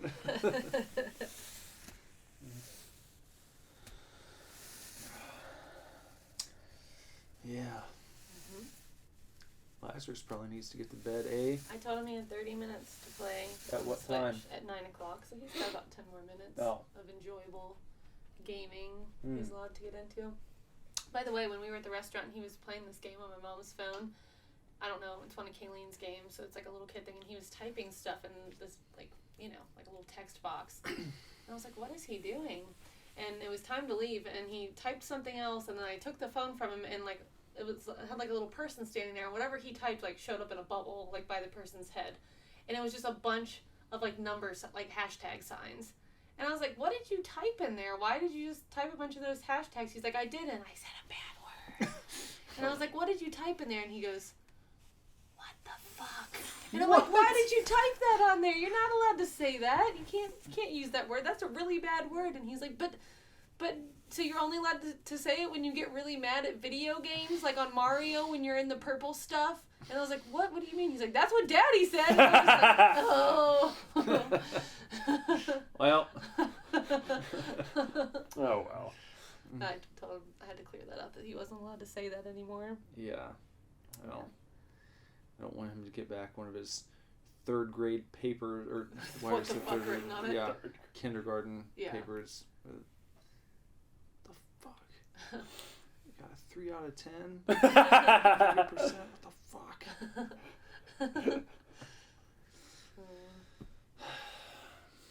Funny kids. I'm glad he didn't say... I mean, he knew he's not allowed to say it out loud, but I guess he thought it was okay to type it. Mm-hmm. I told him it's not. You know, I don't know why this came to mind. One of our recent Super Divorce Gets Beer episodes got demonetized from YouTube because of whatever Indian song was playing in the background when we were in Ameristop. Really? Yeah. I was like, you can't even fucking hear that. Like, what? Right. Seriously? Like, it's that sensitive to where if there's a song playing in, like, their loudspeaker in the store that, like... Just bring a candy wrapper and, like, make some static the whole time you walk around. I feel like you just... That shit is so sensitive. I don't... Well, the H3H3 just had that lawsuit. Mm-hmm. Because... That creepy guy? Yeah. Yeah. But all of our super scary has been hit at this point. Yeah. And it's like, it's fair use. We're reviewing your shit. Like, we're not just showing the movie. Right. So it's like, am I going to dispute all of these claims now? Because, I mean, it's not like we have millions of views and we're missing out on hundreds of thousands of dollars. But still, it's bullshit that there's a very clear fair use policy there, and it's like, well, you showed this scene and we picked up this audio, so that means that we're demonetizing your video and you just don't get to make money off of it now. It's like, yeah, I think that's why James Rolfe stopped using video for Monster Madness, if you've watched the newer ones. That kind of sucks. I'm sure that takes away from the quality of what you're watching. Yeah, I mean, like, hey, I wish that scene? I wish he still used video, but I understand why he stopped, because if you just put a picture up, it won't get flagged. But the minute you use like 5 seconds of a movie clip, then it'll get flagged and demonetized, and you can't make any money off of it. And it's like, that's what all, especially like professional YouTubers who are literally getting like millions of views on their video. It's like, no, we're just gonna take all your money now. So. Seems a little silly. Yeah. A little bit. Well, that's what I bet you. If this whole demonetizing thing keeps going, there's gonna another platform is bound to spawn. I would imagine eventually. If YouTube's gonna keep being this shitty, like eventually something else is gonna pop up that somehow pays out people what they're owed for the content they provide. And they also now they get to decide what's offensive too. Right. Because there was a whole thing where like everyone who did pro wrestling reviews and shit, they decided that it was not like appropriate for advertisers. So they demonetized everyone who dealt with pro wrestling. So like if you've heard of Botchamania, which is, it's like where they take clips of like all the fuck ups that happen on all the wrestling shows and put them together, and it's funny, whatever. But they like demonetize them. They demonetize people who are doing like wrestling podcasts and all this shit because they just deemed it inappropriate for advertisers. And then I guess people fought back against it enough to get it overturned. But it's like the WWE, I believe, is literally like the most subscribed to channel, like with the most views on all of YouTube. Really? And so they were just going to be like, nah, no, you can't make any money off of this now. So I'm pretty sure that they probably had a good deal to do with them getting that overturned, because Vince McMahon is Vince McMahon, and yeah. But that's what bothers me, is them being able to be like, well, we don't think this is appropriate now, and then just being able to pull the plug on people who are still getting millions of views on their shit. It's like, what? Yeah. The old "because I said so" trick. Yeah. Bunch of crap. Yeah, it is a bunch of crap. Because you could say the same thing easily about horror movies. Yeah, any horror movie. And anyone who reviews horror movies or trailers for horror movies, just be like, well, this is inappropriate for advertisers, and then just pull the ability to make money off of it. At a point, you're going to shoot yourself in the foot. Mm-hmm. And I think that you're probably right. Some other platform is going to come up. Does this person get to be on the podcast? Yep, that's what happens. Hey, Sid, you're on the podcast and you're on speakerphone. Oh, hey, guys. Hello. Hey, what's up? Not much. I was just calling to say hi, but I could let you guys go do your podcast. Well, okay. I mean...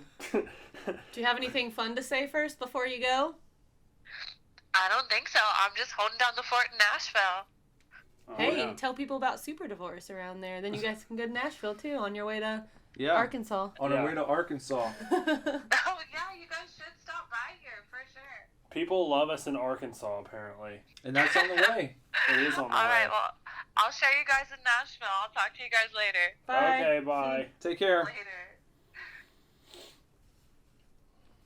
She's fun. I haven't talked to her in forever. I know. We got the dad beer. Did you see that? I did. I snuck a sip of it. Oh. You weren't looking. What a thief. Sneak I another like one. this Java the Stout better. Fine.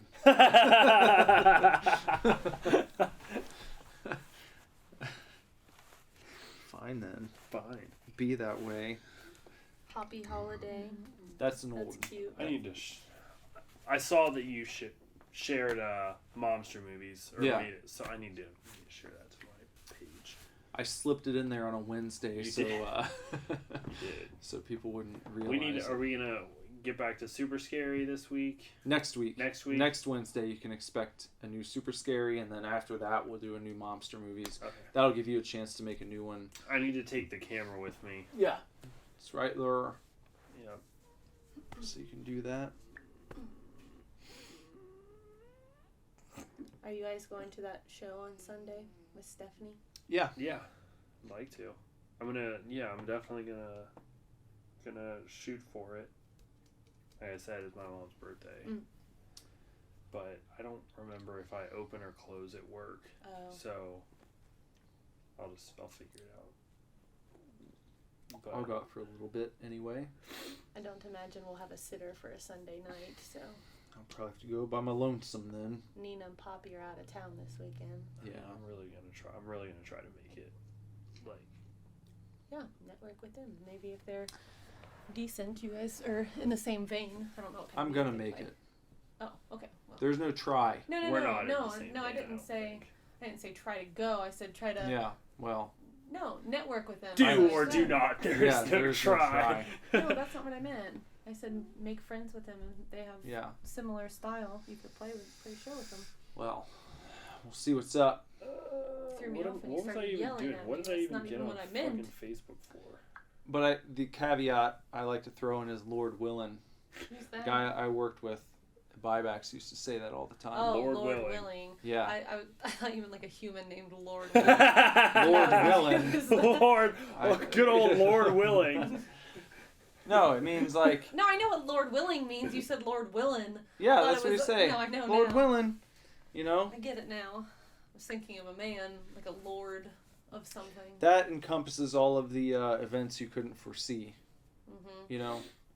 It's like, well, if a semi-truck plows into me and I die, I You're not couldn't have gonna really, make it. I couldn't have accounted for that, and I won't be there. But Yeah. if I'm alive and well and I can make the trip successfully, then you can count on me at Blind Bob's on Sunday night. Yeah. It's easier to say Lord Willin than to do Yeah. everything I just did there. Mm-hmm. Yeah. Yeah. Yeah. So. Yeah. Well, that fizzled out, huh? No. I'm sorry. Before I forget, I'm just trying to get monster movies posted to my page. Mm. That's why I was going to give you anything you want to share with the rest of the class? Why don't you read that text aloud there, I'm Richard? trying to. Sorry, we're a bit late here. Please look forward to the new episode of Monster Movies. Please look forward. I want to get Please Look Forward Super Divorce shirts. Please look forward to Super Divorce. Absolutely, I want that bad. Just order the shirts, the Super Did Divorce rules. Hell yeah. Okay, here's an interesting thing in the world of Super Divorce for all of you. I was looking at going through Uber Print or Uber Prints, whatever. Das. Das Really on the Uber train. Yeah. Like, Well, Das Uber Prints, they were going to charge us like nearly $800 for 50 t-shirts. Jesus. Single color on red. Right. Like That's almost $800. That's a fuckload of money for 50 t-shirts. No shit. So I got in touch with my buddy Matt from high school. High school. He runs a print shop Uh-huh. in Dub C in West Carrollton where I went to school, and he was able to get us that shit for what, like, I think it was about $3.50. Oh yeah. Yeah. Nice. So it's like, yeah, we'll do that. That averages out to about, I think it was about $7 per shirt. Which isn't too awful. Right. So if we sell them for $20. Yeah. We make our pay. Right. The other one was going to be like, we're paying like almost $16 per shirt. Good I was like, God. what the fuck? Why would I order from you? Fuck you, Das Uber Prince.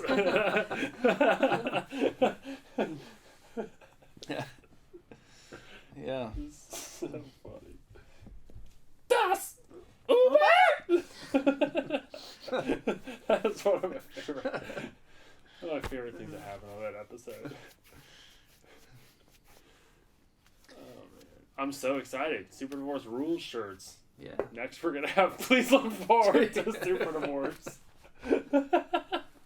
Well, like, even if he doesn't order one, we're gonna have to send one of those to Josh. Yeah, we will. We'll get one to him. Please look forward to Super Divorce. What do you think the design should look like? It should just be like, it should just be two hands. Like, it should say, please look forward to, and then two hands, like Mario gloves, have Super Divorce in between them. So that's like what the dudes on the Switch presentation, please look forward to. Mario Odyssey. I did some research and I found out that it's actually like kind of a turn of phrase in Japan. Yeah. Which is why it's so hilarious that like certain Japanese presenters use that because they don't realize how hilarious it is. The idea of asking someone to look forward to, like, please look forward to this. Just please look forward to it. I don't even care if you buy it. Just look forward to it. We should get, you know what the shirt should be? It should be, please look forward to, like, in Japanese. And then Super Divorce in, like, big bubble letters. That would be great. Yeah. Yeah. With very kawaii. Yeah. Very kawaii shirts. That would be awesome. Rainbows and sparkles. Please look forward to Super Divorce. Super Divorce! Super Divorce! I love that. That's one of my favorite things about watching New Japan. Is like, even when they offer shit in English, I listen to it in Japanese. 'Cause I just love, like, the excitement. It's like, and Kenny Omega versus it's always like this. all Japanese can be summed up in this motion. It's very yeah, it's just like a power, like you're just reaching for just successful, like, yeah, there's no wishy-washiness to it. No, just picture the Success Kid meme, yeah, but put a behind it, and that's Japanese right there. I mean, watch Shin Godzilla. It's like serious business. Yeah, you know? The whole time. Yeah. Oh my god, I love it. Do you want to do another trade of? Are you done with Dad? I'm gonna drink another Imperial in Java style. Imperial style. You can have another Dad. I guess the lines have been drawn here. The lines have been drawn. You got your Dad beer, and I got my Star Wars beer. That's fine. Speaking of Dad, Fair enough. I did tell you that we were gonna go watch your dad on Saturday, right? Yeah. Hey, do you have anything on Saturday? I don't think so. There's an iconic club in Dayton called Jilly's. Have you ever heard of it? No. It's been around since... Gilly? Mm-hmm. Okay, yeah, I know it. It's the one with all the neon? Mm-hmm. Yeah. It's been there forever. Yeah. But Saturday night is their, like, going away show. They're closing. Oh, wow. Okay. And, Is that like, why they're closing? Are they just tired of running it? I guess they're just not making money anymore. And it's sad, but that's like the state of jazz music. Yeah, is so they're like a maybe- jazz club. Oh, okay. It's like So La my- La Land in real life. Yeah. It's real My dad's been playing there since like literally the late 70s. And really? My stepdad played there, but they asked him to play like their last show, so he's going to be there, and we're going to go out. It's a nice little club. It's really cool. It's fucking. That's a bummer to hear. Yeah. It's like an iconic Dayton joint. Mm-hmm. Yep. I can go. I can probably go. Are you gonna wear fancy clothes? I can't Me? remember how fancy that place is. Should I wear a nice dress? I'll jazz it up. No pun intended. Pun intended. Yeah. Actually. Super pun intended. Yeah. I'll New show idea: super puns. Just sit around and pun with each other. Yeah. I'll wear something nice. I don't know what. Okay. Yeah, I'll go. I'll dress up. Okay. Lisa said she would get us a table. Okay. Dressed to the nines. Yeah. Think Lindsay would want to go? Probably. I'll ask her. I'll see what's going on. I feel like Lindsay could pull off a good flapper look. Definitely. You know, like yeah, she could. She'd have to have a flapper dress. She doesn't. Yeah, she doesn't have a flapper dress, but she definitely could pull it off. Maybe you guys could go out and get a good flapper dress before Saturday night. And a big pearl necklace. Yeah. Get one of those really long cigarettes. Yeah. Maybe we can go out and get some 20s Prohibition era garb before. Oh, you know what that means? Yeah. Fedoras. Milady? Milady. I'm going to shave off all my beard except for what's on my neck. There you go. Milady. The only bad thing is we won't have time to go shopping before then. Well, I can go out for us. Today. I can go out for us.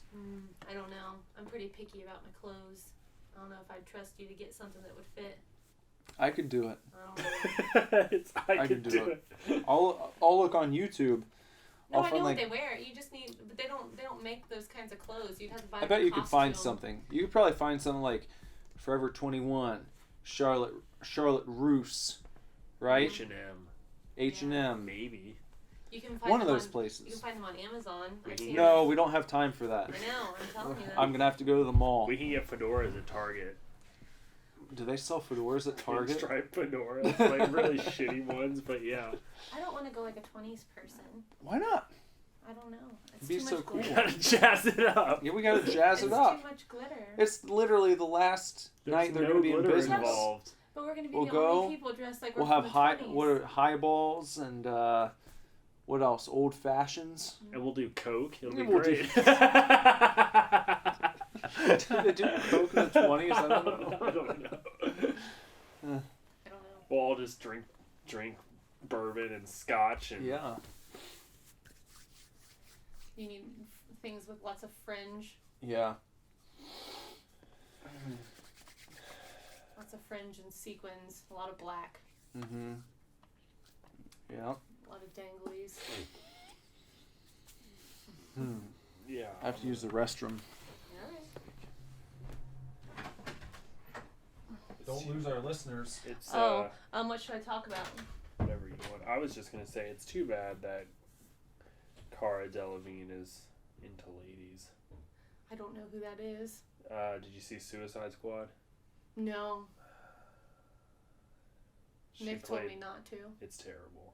She played Enchantress in Suicide Squad. Oh. She was also in. She's a model. She was also in Valerian. That movie that came out this summer. I didn't see that either. I didn't, but I wanted to. It was by Luc Besson, the guy that did Fifth Element. Oh, okay. Hold on. I don't want this music. That shit. Oh, yeah. She's super hot and into ladies. Well, she looks like a little bit like a boy, so I can't say I'm shocked. Maybe it's just that picture. Yeah, maybe.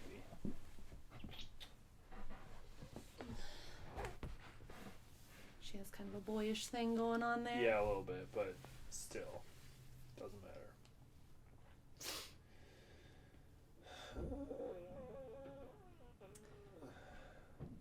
How was the rest of the show? It was good. I just tattooed the whole time. I didn't really... I looked around for like a minute and then I got really overwhelmed because I saw a bunch of cool stuff and I didn't want to spend a lot of money, so I just kind of ran away. Yeah. Yeah. I looked for like a minute. I actually spent a bunch of money. It was awesome. Yeah, I wanted to. I saw lots of really neat things, but I gave like a brief look, and I was like, oh no, and I left. It's like a peppercorn on your head. It's not a peppercorn. Speaking of horror hound and people being friendly, like I was telling you earlier, I was also showing my tattoo to Corey and a friend of his that was helping him work his booth. Corey who? Bioconsumption. Oh, okay. Corey Holiday. And showing it to him and his friend, and I got it, I put my shirt down and got a tap on the shoulder, and it was Robert Russler, who was the main character in Nightmare on Elm Street Part 2. Mm-hmm. And he was just like, hey, can I see your tattoo? I watched you get worked on for a little bit tomorrow. And so, like, I showed it to him, and he, like, thought it was gorgeous and all that kind of stuff. I showed it to Ethan Embry, too. Yeah, that's crazy. Both cool. wanted to see it. Yeah. So, it was pretty crazy. It was nice. Mm-hmm. But, yeah, Robert was just, like, walking back to his table. And he was like, oh, let me see. And then he asked me, I don't know if I told you, but he was like, so, how are you going to get back in with that same artist? And I was like, oh, I'm in a band with her husband, so... And he was like, oh, so you see each other all the time? And I was like, pretty much. Yeah. He was like, good, all right, cool. Yeah. It's funny, a lot of the people there thought that we were all from, like, out of state. And there were a couple, but most of us were from Ohio. So yeah. It's like... They were all like, how do we book with you? I don't know, make an appointment, here's a card. It's just like anything else. We need to find out a way to get Carl Anderson in with you. He lives in Cincy. Oh, does he? Yeah. I thought he has kind of a shitty... Who does he go to then? I don't Doesn't know. he not go to somebody in Cincinnati, though? I don't know. Is he the one with the shitty tattoos? Don't say that. Well, no, you showed me one of the wrestlers. I can't remember who it was, and it wasn't... It might have been Gallows getting worked on. I think he lives in Tennessee. Yeah, I think that's what it was. Yeah. He's the only 10 I And see. okay, maybe I shouldn't say shitty. Not the... Well, it's already ruined now. Okay. I'm real sorry, guy, Yeah. Gallows, man. Yeah. They won't... Now you're not going to be a good sister. Well, you know, maybe they've been friends for a long time, and that's why he goes to that guy. So, yeah. Maybe so. When I was driving back from Columbus, I stopped at a Speedway, and it was one of those Speedways where you can't just walk in and get hot dogs off the roller. You have to order them now. It's ridiculous. Oh, God. I, like, literally have left Speedways because I'm like, where's the roller? Fuck it. But I, like, went for it this time. I ordered food, and they had, like, a panini burger, which, like, if they hadn't burnt the panini, it would have been delicious. Panini burger. Yeah. Just a burger with panini bread, basically. Pretty much, yeah. But you, like, pick all your toppings, and they have, like, fresh toppings. Whatever. Anyways. Did you order on a kiosk? Yeah, you, like, touch screen, and you pick all your stuff. It's like those drink machines at restaurants now where you can, like, you know, whatever. Yeah. I was blown away by that back in 2009. We went somewhere on a road trip. Where was that? Well, the first time I ever saw it was when I was driving out to Massachusetts with Great American Beast, and we had stopped at I think it was called Thornton's. Yeah, that's where we ordered it. We went to one of those as well. And it was a huge gas station. I went in and they had kiosks set up where you just order your food, and then they had the cooks back there, and they would just slide your food out. It's like, holy shit! Yeah. What is this? Mm-hmm. Well, now it's like, I guess it's spreading everywhere. Yeah. And I saw actually today that McDonald's has begun doing that. Getting kiosks. Mm-hmm. Eliminating jobs, goddamn robots! Yeah. It's like, oh, you want $15 an hour? Okay, we can make that happen. How about some kiosks? How about we fire you instead?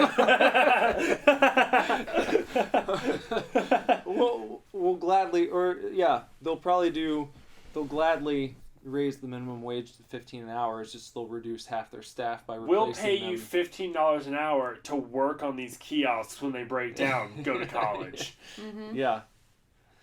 I don't know if they still do that now. When I worked at McDonald's, they would actually pay for your college. Would they? If you went there all the way through. Huh. Which, it's almost like a game of chicken, because it's like, okay, we'll pay for your college, but you have to stay here 4 or 5 years, you know? And it's like, who wants to do that? So, who wants to work at McDonald's for 4 to 5 years? I feel like that's a brilliant marketing thing. My friend Timmy did it. My friend Timmy worked at McDonald's for a long time. That takes something, you know? Because it looks great for PR. McDonald's will pay for employees to go to college. Well, have you ever tried working McDonald's? Do you think you could make it through? It's really just like they're trying to call each other's bluff. Yeah. It's like, fuck you. Pay for my college. Okay. Work here for 4 years. Work here for 4 or 5 years. No problem. We'll pay for it. All you have to do is stay here. What a bet. Yeah. That's what it should be. It's kids like, go into an interview like, bet, son. Yeah. It should be like that. It should be like, McDonald's bets you can't work here for 4 years. If you do, we'll pay for your college the whole time. Yeah. It's almost like, it's kind of like the military deal, only you can't just like quit the military. No, you're stuck. You know, then you get fucking, unless you get crazy. in trouble. Unless you get crazy. Well, you can get like prosecuted, you get court-martialed, which will fuck with you for the rest of your life. You don't want to do that. So, but with McDonald's, what? You get fired or you quit? No one cares. And then they just get someone else to come in. Or you just run out in the middle of your shift. That's what I did. I know. Go play Counter-Strike. Yep. No, I went home and went to bed, and then I played Counter-Strike. And it was wonderful. I have never worked in fast food. Never did it. Me neither. For some reason, I have this like weird urge sometimes when I go in, where I'm like, something about this makes me want to apply and just work here for like a day. just to like work and then quit. Yeah. Because there's certain little sweet memories about it where like you're building up to you have like 5 minutes left until your break. So you like start preparing your meal. You can make whatever you want. So of course you would do like a supersized fry. We had supersize back then. They got rid of those after that Supersize movie. Me. Yeah. But you had your supersized fry, fresh with like extra salt, and then I would make usually like a triple cheeseburger, which is not on the menu. One time I did 6 patties with cheese in between each one. Oh my God. You can just make whatever the fuck you want. Yeah. That was cool about McDonald's. Right. They didn't really care. I feel like the food costs so little, they could probably give away half their meals for free and they'd still make a lot of money. Probably. Yeah. It's such shitty food. Yeah. But, I don't know. I think I've told you this. The other job I get kind of nostalgic about is Red Robin? No, not Red Robin. Red Robin is, without a doubt, the worst job I ever had in my life. And I've worked a lot of jobs. Yes, you have. Worse than the factory? Yeah. Okay. Worse than the factory.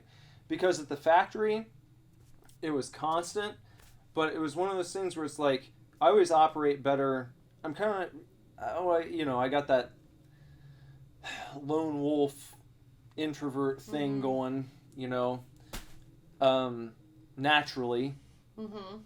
I've learned to be more extroverted as the years have gone on, but naturally it's like I don't mind working by myself or staying to myself and just fucking breaking apart these rolls of register tape and putting them in a box for 8 hours. It's like, fuck you, I can do that. When I have to interact with people constantly, that kind of grates on me, it's just like whatever. Toys R Us third shift is one of my favorite jobs I ever had. I remember you liked that. I did. I like that. Stocking shelves. Yeah. Because you go back, when your shift starts, like the pallets come off, you get a pallet stacked to the brim with boxes, and then it's like you get assigned an aisle, and it's like, take this to that aisle, and that's your task for the night. And so all you're doing is breaking open boxes and arranging them on a shelf for like 8 hours. And you don't have to fuck with anyone. There's like no one coming up and bugging you. It's just like, that is like the perfect job for me. Yeah. And the only reason I quit was because I was also working first shift at Speedway. And I did third shift seasonal at Toys R Us for a few years, but the time that I like walked off was in the middle of a shift. I went up to my manager and I was like, I've got to go. I was like, I have to be at Speedway in like 4 hours and I'm losing my mind because I was literally working 8 hours at Toys R Us and driving straight to Speedway over by the Dayton Mall. That one is where I worked. And then I would work there for another 8 hours. And then I would drive back to our apartment and I would sleep for like 7 hours and get up and then go back to Toys R Us again. And after like 2 weeks, I literally thought I was going to go crazy. Yeah. It's like, I can't. Sorry. And too much. The guy got like super butthurt. The reason I quit Toys R Us and not Speedway is because Toys R Us was the seasonal job for the holidays and Speedway was like my full-time whatever. Right. So I told him, I was like, I'm sorry. I was like, I can't do this anymore. And he was like, what? So are you telling me you quit? I was like, yeah, I can't. I'm sorry. Oh, okay. Well, I just want to let you know. You're fired. He's like, by you doing this, you're making yourself unhireable at over 500 companies in the United States because we will put you into a database and you will be unhireable by 500 companies across the U.S. And I was just like... Joke's on him because you don't have a job now. Yeah.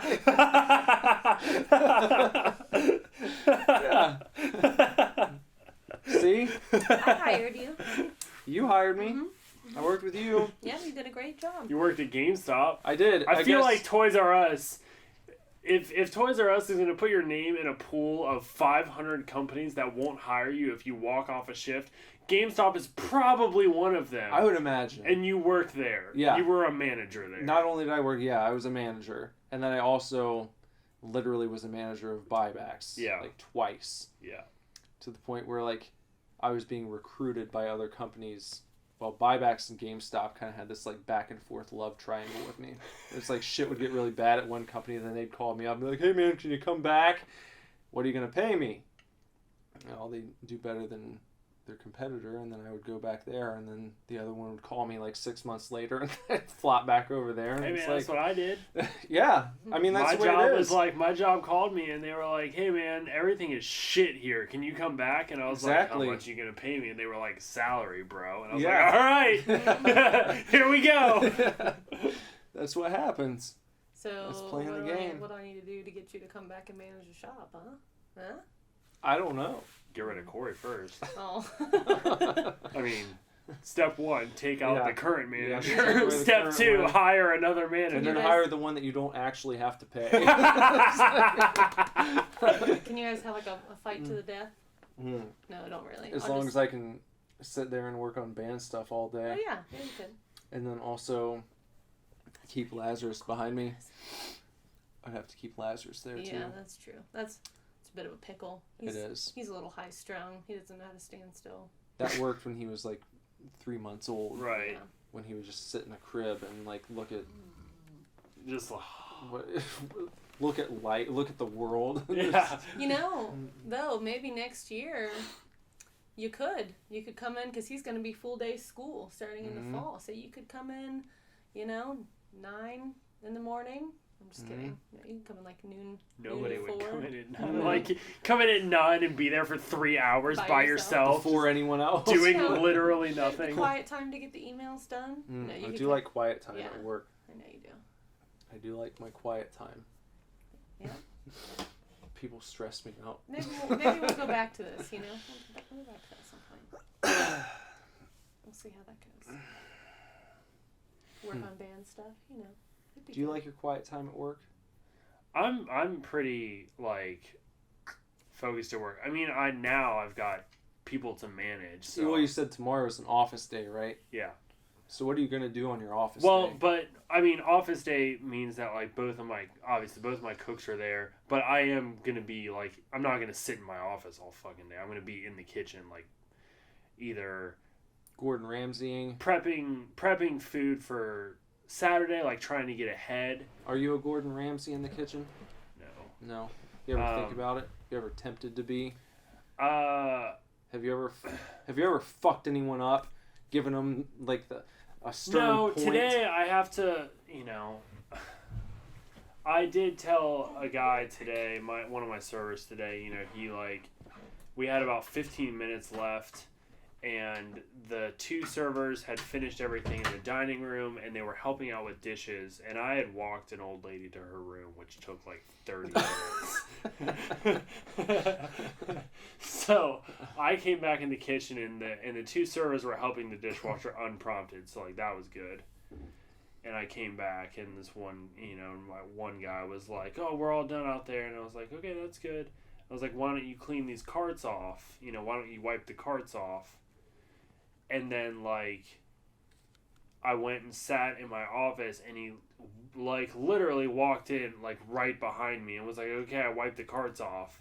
And I was like, that was 60 seconds. I was like, literally 60 seconds. I was like, "You wiped all the carts off in 60 seconds. And he said, "Yeah."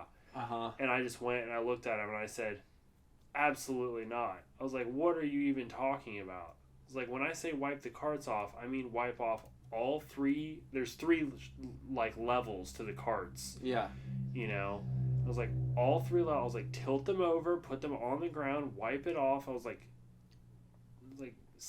clean them. I was like, you have 15. Well, at the time, at that point, I was like, you have 10 minutes before it's time to leave. Mm-hmm. Take 10 minutes and clean these carts off. So. That's a joke. Yeah. Well, I mean, to be honest, everybody that I worked with tonight is a disabled worker.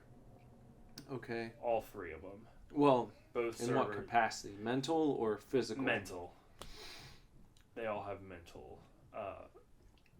slight mental disabilities. I think my dishwasher has Down syndrome, but he's awesome. I mean, he does well. Yeah. He needs a lot of guidance, but he does well.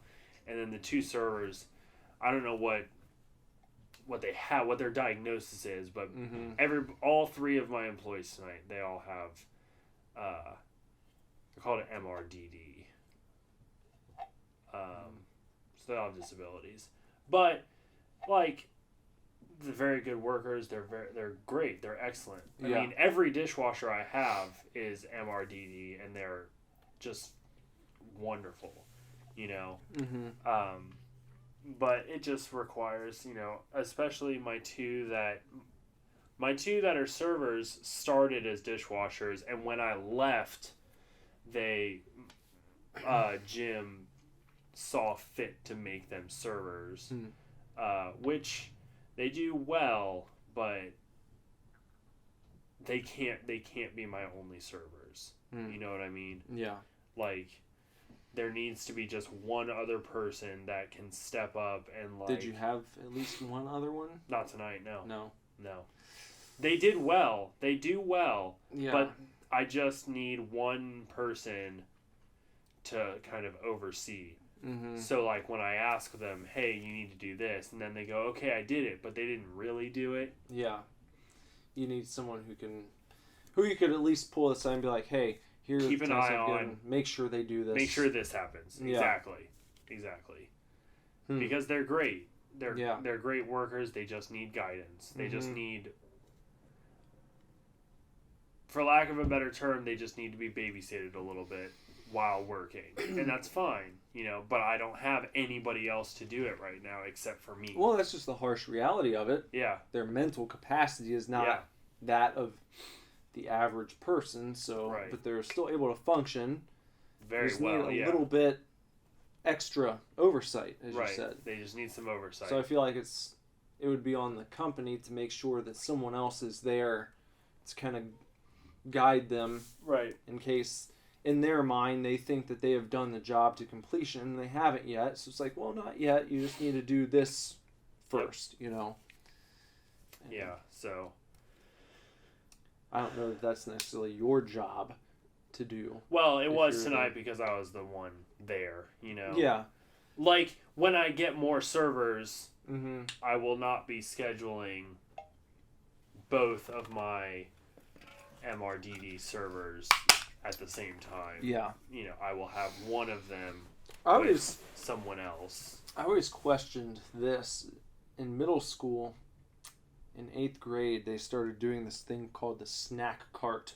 Mm-hmm. And during my English class, I think it was after lunch, they would come in about, okay, you have lunch, and then maybe perhaps 45 minutes after lunch, the snack cart would roll in. Okay. And the snack cart would offer snacks such as Pop-Tarts, fruit roll-ups, that type of stuff, And it was always like a teacher's aide and like a LD kid, as they call them. Okay. Learning disabled. Okay. So they'd bring the snack cart around with the LD kid, and then you would tell the LD kid what you wanted, and then they'd have to get it for you, and you give them the money and all this. So it's like, on one hand, perhaps you're teaching the LD kid some social skills. On the other, perhaps you're getting a little free labor. Right. Because you're literally exchanging money with them. So I always wondered about the ethics of that, and it's like, was that really, if it were to be exposed on a national level, would most people agree with that or not? I don't know. It's always, I always hate, it's always such a touchy subject. For example, I've been talking to my executive director, and my idea is to get some more servers in, and then sort of make my 2 MRDD servers bussers instead of servers. Sort of lessen their responsibilities to, instead of like taking drinks and taking orders and taking desserts and then clearing places and then resetting tables, basically just drinks, desserts, plates, like clear. Yeah. Drink, dessert, clear. And that would be like their whole job. And then have them on a shift with 2 servers to get things done. Because as well as they do, it is just difficult, and I don't need, I don't have all the people to have extra eyes and all that kind of stuff, and to get the best performance out of them, then I think they just don't need as many responsibilities as they have right now. I don't necessarily think it was a good call for my old boss to move them up to the position that they have. So, sounds questionable to me, a little bit. To move them down to bussers? No, to move them up. Yeah, I mean... I understand putting that vote of confidence there, but it's right, exactly, that's the thing. Well, then you have to evaluate how the job is being done. Right. That's the thing. That's the the touchy part of the subject is you're saying like, oh well, this, it's like you're at the same time you are analyzing the abilities, just the flat out abilities of a person. Right. And saying, okay, they can't do this much, so I'm going to reduce the amount they have to do so that they do a better job. But then you're saying that about a person with disabilities, and it's like you're criticizing the job that a person with disabilities does. But it's almost like it's just an eggshell thing. Like, it's fine. It's just like that's the fact of the matter, right? Like, my director agrees with me. Yeah. She's like, absolutely, get some more servers in here, and we'll move them down to busser. Yeah. Like, she agrees. It's just I think it's even better for you because they've been put in that position. They've been given a chance. And it's like, okay, well, there's a reason why you need someone else here. Right. Here's why. Because we have proof now. they're just not exactly right. where a normal person, so to speak, is. I mean, we know that. That's why there's a name for them, so to speak. So it's like, not saying that like they should be reprimanded. No. It's just like that's who they are. Mm-hmm. So they should have a job that is more in line with what their abilities are, as opposed to expecting more out of them than they're like able to give or capable of giving. You know, I feel like that's worse, is to say, well, we're gonna act like there is absolutely nothing different, and so we'll expect the same thing out of them, and when they fall short, we'll just kind of like turn a blind eye to it. That's more condescending to me, as opposed to evaluating them for who they really are and saying, well, okay, that's fine. I'm not saying that they're like bad people or that they need to be punished, but it's just like, here's the job that they're capable of doing, and we're going to put them in that position, and we'll bring someone else in to like kind of make sure that they're able to continue doing what they're best at. Right. Yeah, like I have this dishwasher who he's just wonderful. Like, he's great, you know, but there's like no fucking way on God's green earth he could ever be a server. I mean, he just can't communicate well enough, you know, to be able to take orders and stuff like that. You also have to take into account the fact that you're dealing with like fucking old people, right? In this home where they're like, some and of them might be scratching their head, be like, why are they sending this guy over here to fucking talk, you know?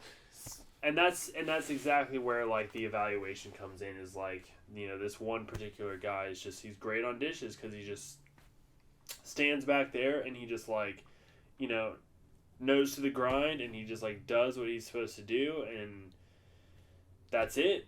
But God, it would be just the most frazzled, and just would not be able to handle if you put a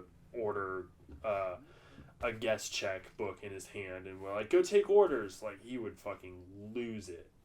You know, it's part of your responsibility as an employer to realize that, right, and not thrust someone into that situation who's not capable of dealing with it. It's never been a question to like move him up or anything like that. It's just, that's just what I'm saying, is like, a couple of these people that have been moved up, I think it was a little bit of a bad judgment. Like, it moved them a little too far, you know? Yeah. But I'm working on it. I'm getting there. Everything's cool. They're all great. I'm glad I have them, you know? Like, I almost,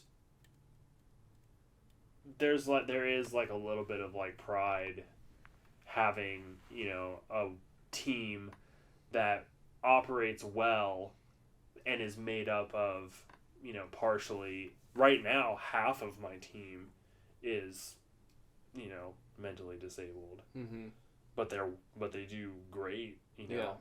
So there's a little bit of pride there. Is like, okay, but you have to still play to their strengths. Well, exactly, yeah. And I'm going to, once I have more people. I should, fingers crossed, I have 3 interviews tomorrow. Well, I was looking up dresses to see who has fancy 20s dresses. I wanted to bring something up real quick. Is it like a bone to pick? You gotta pick a bone with me? Not with you. Someone. I have to hit the head. Oh, you can't just do that. Again? Yeah, again. Good lord. Well, you've had this like is going right through me. Yeah, you broke the seal already. I got no food. I got no food to stop my beer. It's down on the table for you. Oh, really? Oh, really? We all do it. Oh, really? Ooh. I'm not going through these very fast at all. This is only my 3rd one. Oh, no. Plus one of those. It's gotten into you, Bender. I don't know. No good. I feel like I'm gonna drive, so I don't want to like get blackout. Well, that makes plenty of sense. Yeah.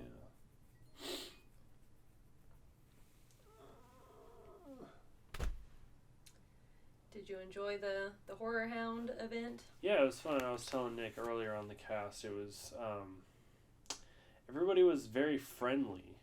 Like, I think it was because it was maybe smaller. Yeah, it seemed like the celebrity booths, they were just like sitting right Everybody there. was right there. Normally they have like the queue lines that you have, they're like way far back, but they're almost like set up like vendors are where you can walk right up to their tables. Yep. I thought that was weird because I was browsing around and I like kind of walked over and I'm like, oh, that's Ethan Embry. I'm awkwardly close and I was not prepared for this. There were no lines for anybody. Nobody had a line. You walked right up to everyone's table. Well, that's good. It was nice. Everybody was just really friendly. Like, after I met Ethan on Friday, on Saturday I talked to him like in the lobby of the hotel. Like, he came up to me while I was just like sitting there. Oh, that's cool. And like talked to me for a little bit, and you know, and I met Lynn Griffin from the original Black Christmas, and I talked to her for a little while, and she was really sweet. And that's pretty cool. I met the guy from Silent Night, Deadly Night, and he was really cool. And then he like said hi to me in the hallway later that day. Oh, nice. So I just feel like everybody was just really friendly. Yeah. Well, like I said, you know, Robert Russler like came up and asked to see my tattoo and whatnot.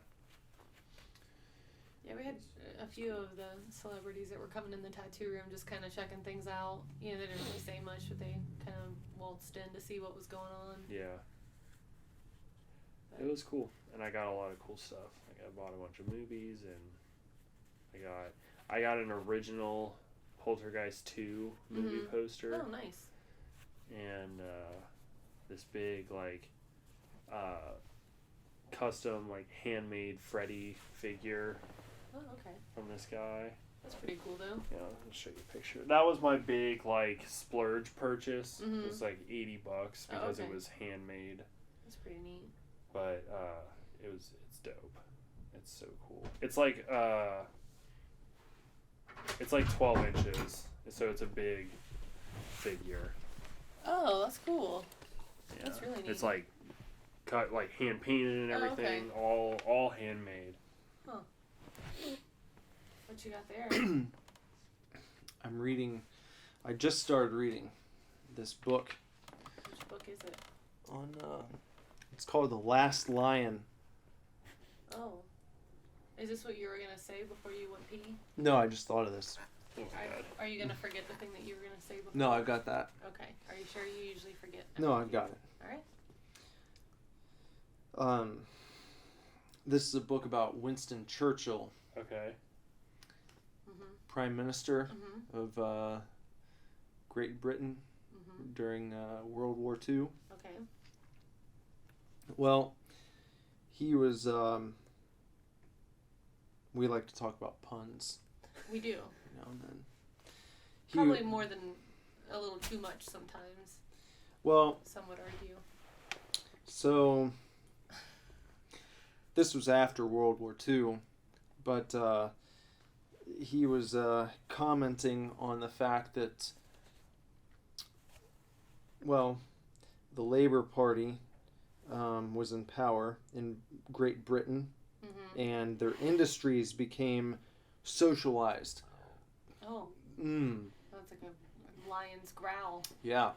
So they were kind of taken over and helmed by the federal government at that point. Okay. So he was talking about when the industries were taken over one by one, paper, meat, and gasoline, and even wood for furniture were still rationed. You know, you'd go get in line, you know, and you'd get your rations, whatever. Well, he said, the socialist dream is no longer utopia, but Q-topia. Q-topia? Yeah. I don't get that. You don't get it? Like when you're waiting in queue. Oh, okay, I get it now. In queue. I see. You know? Yep. You're in queue for this or that, right? Yes. Like your Netflix queue. Yeah, like your Netflix queue. Yeah. Now you know it. We were just talking about a queue a minute ago. I think the first time I heard you thought it was Quay. I remember saying Quay. I was like 17, and I had only seen it a few times, and it looks like it would be Quay. Q-U-E-U-E. It doesn't look like Q. What? It would be Q-U-E-U-E. Yeah, that'd be Q-U-E. Why would it be quay? I don't know. I just thought it was a quay. It sounds like it was just Q-U-E. No, it's Q-U-E-U-E. Yeah, it's spelled real stupid. Q. I don't know. I thought it was like. You're like you can't even pretend to sound it out, because it should just be Q-U. Yeah, Q. Or just Q. Or just Q. Yeah. Q-U-E-U-E. Yeah. I was going with like a French pronunciation. The like quay. A quay, Get him the quay. I thought it was like stand in the quay. Like, stand in the quay. That sounds better than stand in a queue. I don't want to stand in a queue. Like, I don't know. I hate the queue. I just why did we have to come up with a word for line when we already have a word for line? Maybe Q was first and then line came second. I refuse to accept that. You recuse. Yeah. Recuse yourself. I do. They always say that. So what were you wanting to say? You said you wanted to talk about something? Address something? Yeah. What's that? I want to talk about politics for a second. No, I'm leaving. No, stay. Nope, I'm going. Stay in the quay. Nope. I want to see what Bender thinks of this. Oh my god. I don't know. I have no opinion. Me you too. do have an opinion. Probably. Tell me. I don't know. What's my opinion? Okay. So, I wanted to bring this up because I think it's the most ridiculous... example of fake news. Oh, is it the goldfish? Yeah. Okay, that is kind of... That's noteworthy. Did you hear about the koi fish? No. I didn't Okay. know about the koi fish. It's not... I mean, I don't think that's too political. No, it's just... Well, it's only political because... Just because it is involving politicians. Okay, so... Yeah. Okay. Okay, well, you know, everyone always talks about fake news. Right. Well, okay, so Donald Trump visited Asia recently. Uh-huh. He went over to Japan, and he met with their Prime Minister, Shinzo Abe. Okay. Hear about this? I heard he didn't bow to him. That's what I heard. He did not bow to him. Because he's a dick. I don't know about that. No, he did not bow to him. Okay. It's very disrespectful. Why didn't he bow? He shook his hand. Because he's disrespectful. Oh. He shook his hand instead. Because he's disrespectful. Because he's an alpha, and he didn't bow to him. Because he's disrespectful. Anyhow, Well. let's look forward. Yeah, that's not what this is about. No, it's not about that. It's not about their initial meeting.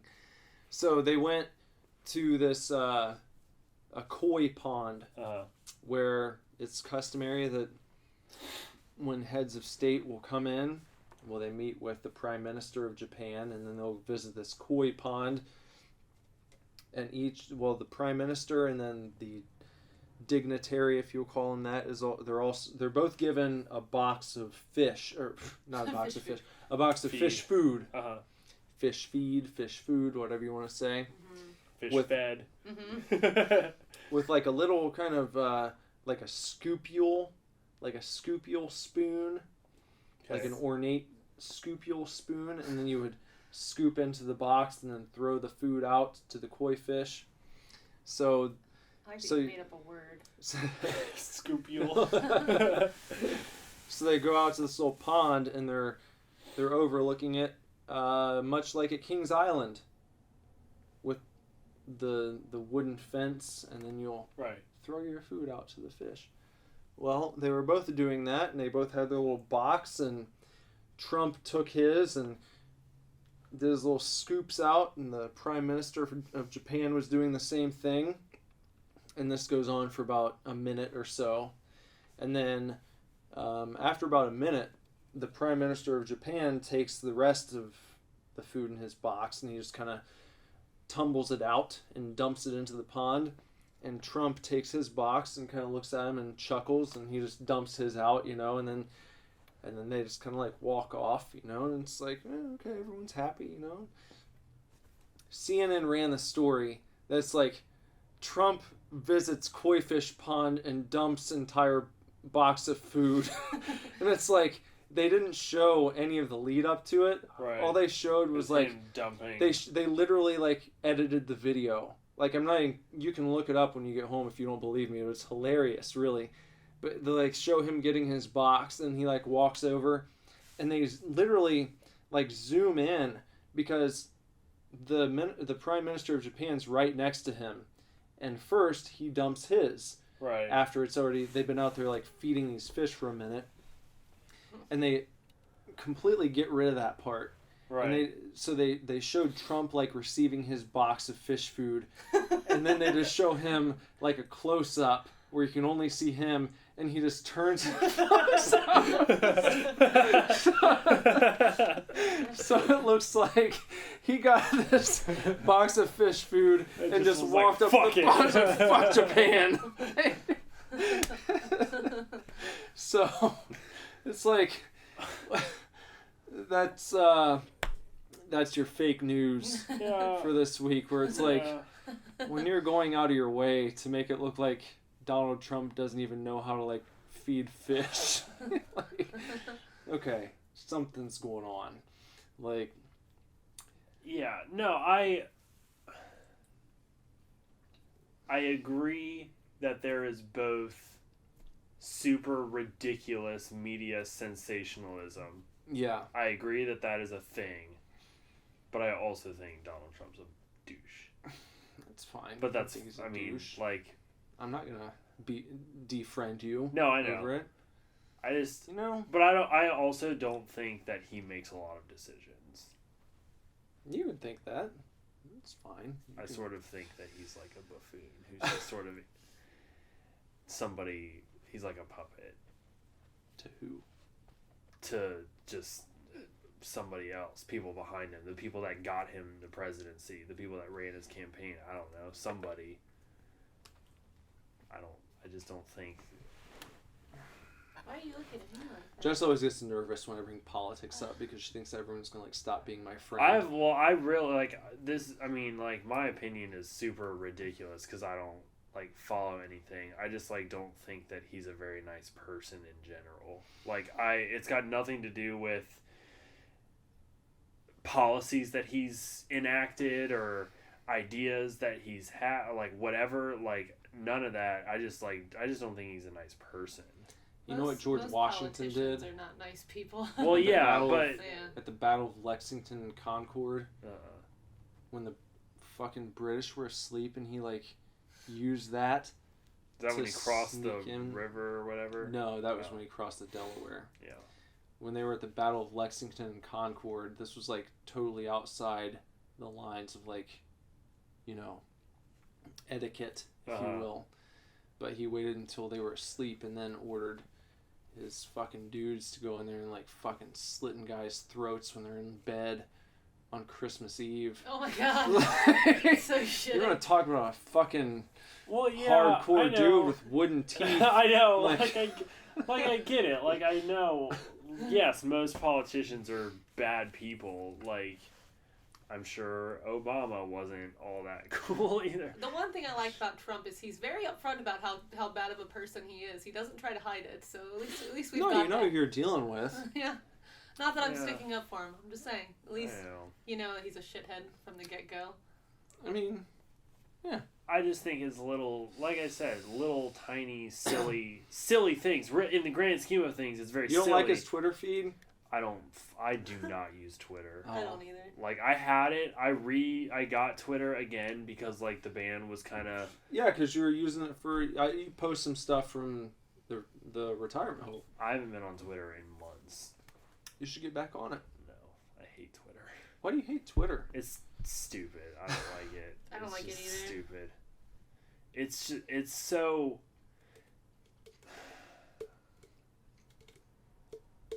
I just hate it. I don't like it at all. What do you hate about Twitter that you like about Instagram? Because you can post pictures on Twitter now. I know. Instagram, it's just like... But Instagram is for pictures. Twitter's not for pictures. You just can post pictures on it. The people I follow on Twitter that I most look forward to are the people who post pictures. Like, my favorite Twitter feed is Hideo Kojima. And he's, like, every day he'll post, like, the 4-panel. And it's, like, just shit like, went on a walk through whatever park in Japan. And he'll post, like, 4 pictures that he took, like, while he was out. or like at his office desk and was like working on the script, and he posts like a little picture of his little Godzilla miniature figurine. And I don't know. Is it the rapidness of it that you don't like? Probably. And it's just like everybody is just retweeting everybody else. Mm-hmm. Like, I feel like it's a kind of a clunky interface to use. Most people that I feel like it's, I do kind of think it's a little clunky. And then most people that I follow just retweet other people. Like, nobody... Well, you could be one of the originators. I just think it, like, I have Facebook. It's the same thing. But you have different users. There are people who use Twitter that like never use Facebook. I know. Well, in Twitter, you know, like I've tweeted people that I consider celebrities. You know, I've tweeted them before, and they like will retweet or tweet back to me or whatever. Yeah. Or reply. So like I think it's a faster way to get, like when my stalk tattoo is done, I will probably tweet Fiona Staples, just because like. I tweeted her when you finished my Gus tattoo, and I was just like, hey, I got this. You did this. But I have it now, you know? Like, this is the artist that did it. And she, like, replied and was like, oh my god, that's amazing. Oh, like, that's something cool. like that, you know? Like, so I will probably tweet Fiona Staples when my back is done. Yeah. And I've treated Trad Moore before, and, like, you know, talked to him, had a couple replies back and forth. But I've also talked to Trad on Instagram. Or at least had a reply here and there. I don't know. I don't know what it is about Twitter. I just don't like it. I don't. For no reason. It's just like, I don't know. I just don't. Every time I get on it, I got on it yesterday to clear my notifications, you know, because I had like 25 notifications, and I got on there and I was just like, oh my god, I don't care about any of this, and I just like cleared it. And because it's always like, you know, you get a notifications for it's like tweets you may have missed. Yeah. And well, you just have to follow people that you actually care about. Well, like all the seriously, people, dude, remember all the people the Tom Savini that I sent you on Halloween night, where I was like, how can you say this guy's a dick? Yeah. It's like, I follow Tom Savini. I get to see him sitting on his fucking front porch, getting ready to hand out full-size candy bars. Well, yeah, that's the other thing. It's like everybody I follow on Twitter, on Twitter, I follow on Instagram. But they're not always posting the same things. They are, though. They are. But I feel like you have a better chance of interacting with one of those people on Twitter than you do on Facebook. Because on Instagram. Or on like Instagram. Okay, like I follow like, you know, Cavity Colors on both. I interact with Cavity Colors way more on Instagram than I do on Twitter. How many times have you interacted with Tom Savini? None. Because I don't like. He goes to enough conventions that if I want to interact with him, I will wait and then meet him. Will you? I will go to the next convention Tom Savini is at, and I will have him sign my copy of Children of the Living Dead. Yeah. Because how many people do that? None. Probably none. I might get like a special... Hey, why don't you come back and have a drink with us? I doubt it. Probably not. Maybe, but probably I doubt not. It. But maybe. Yeah. Because Tom Savini is the man. He is probably my favorite. If I had to pick a favorite person, no, not even makeup, a favorite person from the world of horror cinema, it would probably be Tom Savini. Really? Mm-hmm. I'm not. Just the entire world of horror. I would pick Tom Savini. I'm not saying he's like a dick or anything. Bender thinks he's a dick. No, I heard. Bender heard he's a dick. But you can't believe that because. And right. That's what he sent me all that stuff from Twitter. Yeah. But you also have to think of like when fans are coming into contact with a celebrity, like everybody has bad days, and I always heard that Bill Moseley was a dick, and he's Bill Moseley, just a no one's name. I know the name, but I can't picture. You always the face. say he's that. in House of a Thousand Corpses and Devil's Rejects. Yep, I know who you're talking Otis. About. Yep. Otis, not Sid Haig, but Bill Moseley, the blonde, yeah, with long hair. Mm-hmm. He kind of looks like Woody Harrelson, honestly. And he's in Texas Chainsaw too. Yeah. Anyways, I had a friend that always told me that he was a dick, and I've met him twice, and he's like the nicest dude. Yeah, maybe your friend's a dick to him. Yeah, you know, exactly. could be Exactly. Wouldn't that have been something? Real quick? I was going to say real quick that I haven't met him, but I hear that Robert Englund is just like... A prick? No, phenomenally nice. Really?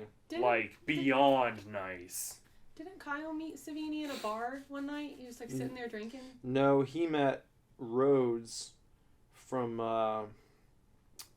Day of the Dead, and he had gotten kicked out of the hotel, and he was hey, holy shit, look at this. Hold on. Kyle met Rhodes from Day of the Dead. You know, the guy who gets his torso ripped apart. Choke on him! Yeah.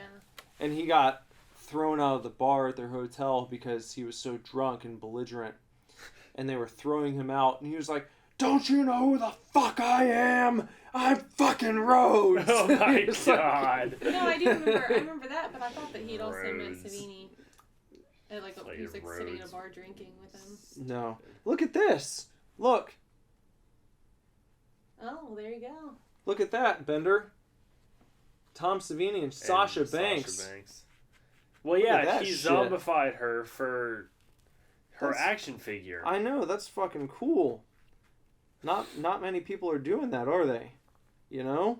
What, zombifying Sasha Banks? Yeah. She's so hot. Look, Jess. What? You're gonna love Tom Savini after this picture. I already like Tom Savini. I already told you that, you hate Tom Savini. God damn it. I don't hate Tom Savini. Look at him. But if I had to pick, I'd pick Rick Baker, probably. Rick Baker. What did Rick Baker do? American Werewolf in London. And, just effects-wise? Yeah, you mean? like effects-wise. I think Rick Baker's cool. Although, and Rob Bottin did... What about Greg Nicotero? What did he do? He does The Walking Dead. He's worked on multiple Romero films. Yeah. The big three for me were always Savini, Baker, and Bottin. Just look at Tom Savini on Halloween night.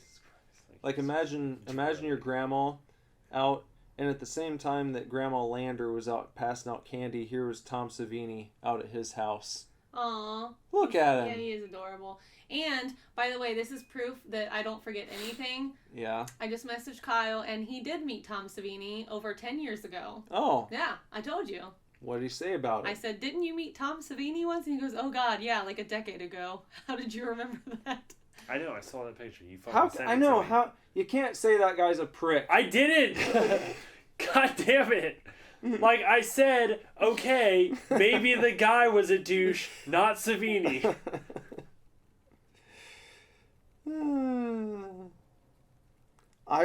He's at enough conventions that I'm sure he will be at one and we can meet him.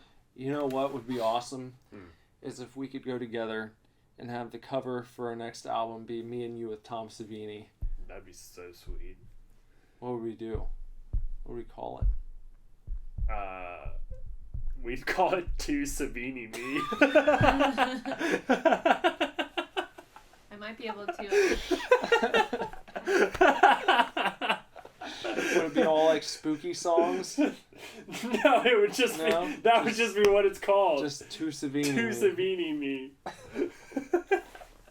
He said he was very pleasant, by the way. And it would be us like we'd be like on our knees with our, hands like this, and then Savini behind us with his arms up. I would want Savini to do this. The too sweet? Yeah. Yeah. To Savini. To Savini Me. Kyle said he was very sweet. I heard. God. Come on, Bender, are you on the Savini train yet? He does great work. Savini did The Burning. Mm-hmm. And he even did a new Jason design for the Friday the 13th game. Yeah. Oh. He did where you either play as a counselor or you play as Jason. He did it's like a part 9 design, kind of. It's not supposed to be part 9, but it's like a hell Jason. It's pretty cool. Well, maybe, do you know if he's doing any cons? Well, that's what we were talking about. Let's see if he's at the next Horror Hound. Yeah. He might be able to maybe give Mark a tuggy. Maybe he'll do you a favor. Yeah, I'll give Mark a tuggy. I'll reach around.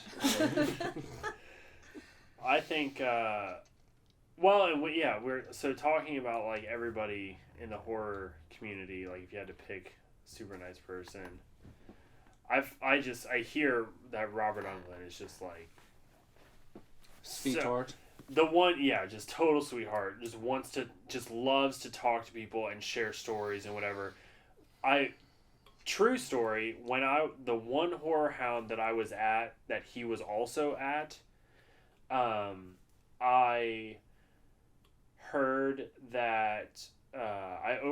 that his agent, like, Horror Hound had to ask his agent to ask him to stop spending so much time with each person because people were waiting. Like, they were handing out tickets for his autograph specifically, and they had handed out so many tickets for the evening, but he was talking to everybody for so long that, like, there wasn't enough time left in the show for him to sign all of the tickets they had handed out.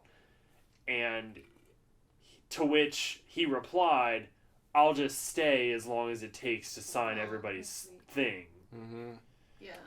So I hear that he's doing the Robert is just, like, crazy nice. He's doing the Ink Fusion tattoo exclusive this weekend. Like, you know how Stan Lee does those? He's done a couple of them where they do like a raffle drawing, and then Mark will get them to, like, draw a picture or whatever it is, and then the person gets, like, it tattooed on them, and then they, like, get a picture with him and stuff. So he's their Where guy is that? in Rhode Island. Oh. So I didn't do that one. I didn't want to do. But Kane Hodder is also a super, super cool dude. We had dinner with him. Well, we've told you that story. Yeah. He's very nice. Very, very sweet man. Mm-hmm. And I like Savini, I like Kane because he's got just so many accolades within, horror. He's contributed so much.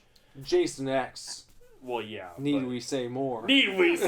But really, he's done, like, so much for the genre, and he's really a huge supporter. Oh, here we go, another phone call. Oh, boy. Another guest coming up. Hi, you're on speaker on the Super Divorce Supercast. No. Yes. Yeah. Do what? That's what I thought you'd be done with it by now. We're, I don't know, kind of wrapping up, sort of. It's been a good episode. Yeah, we didn't do one last week, so we're just hanging out. Yeah. Okay. What are you doing? Watching Saw 2. I just watched that, I saw that the other day. Yep. Dope. Okay. Well, you want me to come over when I'm done? Yeah, if you want to. I guess. Okay. Lindsay, you get to be a flapper on Saturday if you want to. Do you want to be a flapper? What's a flapper? You don't know what a flapper is? Like Bender, tell her what a flapper is. Oh, wait. No, let Bender tell her. She watches Parks. It's like what April dresses up like at the... What's the name? Janet Snakehole. Yeah, it's like Janet Snakehole style. Oh, I thought you said a slapper. I was like, who am I kidding? Slapper. Yeah, like a 20s lady. Okay. You want to tell her what the deal is? Lindsay. Nicholas here. Okay. Okay, so my dad has been hanging around the jazz scene in Dayton and Cincy since, like, the late 70s, right? Okay. Have you ever heard of a club called Jilly's in Dayton? Yes. Okay. It's the one with all the neon in the window. I'd have to see it. Okay. I know the know name. it. Well, they've been around for many moons, and they're about to close up shop. They're having their last program this Saturday night, and my dad has been asked to play, so I said I would go out and watch him for their last jazz club performance. And we've decided here tonight that we're all going to dress up like we're in the Prohibition era. Yeah. So. Or at the very least, we're just dressing fancy and going to a jazz dressing show. very fancy and going to a jazz club. Do you want to go to a jazz club on Saturday? Sure. I'll have to find something fancy. You can do it. You have fancy things. You're not hanging out with KK on Saturday, are you? I don't know. I have to ask. Okay. Well, if she wants, she can probably come too. Okay. Okay? Okay. Alrighty. Well... Yeah, nice so she can finally look like Frank Sinatra like she's always wanted. Yeah. Yeah, that can happen. Alright, well, I'll call you when I leave. Okay. Okay, love you, bye. Alright, love you, bye. See ya.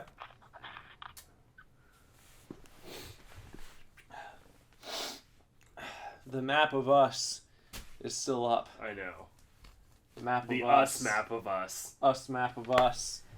How much longer are you going to be yapping around here? Nah. Yeah. You got a chicken dinner downstairs. Yeah. A dick and chinner. Mm-hmm. If our next album isn't called To Savini Me, I'm going to be upset. No one will be able to pronounce it. To what? What does this mean? Savini. It's you don't know Tom Savini? What are you? If he's on the cover, it'll be fine. For horror fans. For horror fans. People outside of horror be like, what? To Savini Me? To Savini? Who's this guy? Like, is that the band? Or the three of them now? The three. Why is that guy so much older than them? Who's Savini? We could release a Halloween album. Everybody releases Christmas albums. We should release a Halloween album. We could. Yeah, just a bunch of songs. Just Scarecrow on repeat. We could make an entire album, like, written in the world of Children of the Living Dead. Yes. Where? That would be a feat. That would be good.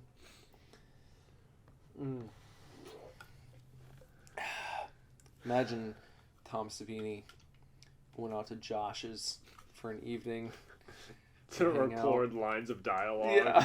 Yeah. We hang out. What movie would we watch if it was like, this is Tom Savini coming over. We've got to have a movie night. I feel like you'd let him pick, you know? No, I feel like you want your guest to be treated. You don't want to put that on them. He's a guest of honor. So you'd have to come up with something. What movie would we watch? Mm-hmm. Well, anything that you would pick would probably be garbage. He's like, you know, he knows it all. That's why I'm saying you have him pick, so he watches what he wants. Maybe we would low-key find out his favorite movie beforehand. All creepy-like. Yeah. Yeah. And then, like, that night, after he recorded his dialogue, and be like, hey, come upstairs. We've got popcorn, candy, sodas, candy. Soda, jeez, they went all out. Yeah, for us. They did. They like brought the cart, the little cart, candy cart. Yeah, popcorn in little bags. They did a great job. Great job. Oh, they did that for you? Yes. Yeah. Oh, I thought you were saying you were going to do that for No, Josh and Sarah literally came out. When we had a movie night, we watched Grand Budapest Hotel, and they literally like wheeled a cart out that had little bowls of candy on it, and they have a popcorn machine, and they made popcorn for us. They had like real like popcorn containers, and gave us all our own popcorn, and that's really cute. Mm-hmm. Yeah. Because they watch movies a lot. Yeah, they always watch movies. Even though their collection pales in comparison to mine. Maybe they watch a lot on streaming. They do. I'm sure that could be. I'm sure they do. He had the one. They have a shrine. Joysticks. That I guess they bond over that as a budding couple.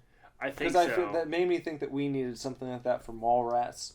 Oh, yeah. They have the original poster from this movie called Joysticks over in their corner, and they've got it on Laserdisc, VHS, DVD, Blu-ray. Yeah. They've got the whole production in like one corner of their cute. living room to kind of celebrate their bonding over that when they first got together. Aw, that's cool. Yeah. I like that. Yeah. So, we'll do that with old Tom Savini. We'll have him come up to Michigan, and maybe he can be in our next music video. Yeah. Yeah, that'd be awesome. So, we should just like go to Horror Hound and just like film our experience at Horror Hound, and that should just be the music video for Scarecrow. There you go. Just keep walking around where you know he's gonna be, and creepily film him without him knowing the whole time. If he'll be there. Oh yeah, that's true. He probably. We can just change the lyrics to "She nailed me up. Now I'm Savini." Now I'm Savini.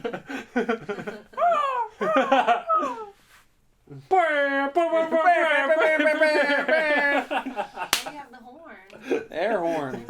You need that. Why? For when you get triggered. Oh my god. Lindsay sent me a triggered thing today. Really? It was so funny. So, some dude... Okay, she's like, oh my god. So I saw someone post this thing about some guy got scarification on his neck to make it look like his throat had been slit. And apparently it was because he was vegan and wanted it as a reminder that he used to be part of animal suffering. What? Which is insane, but it gets better. Somebody commented on this picture and said, "This could be very triggering to people who have lost a loved one by way of having their throat slit. But, you know, fuck those people because they probably eat meat." Oh my god. That's what she looks like. Oh, of course she does. Nobody is surprised that she is No. standing up for people whose loved ones have had their throats slit. You know what I have to say to her?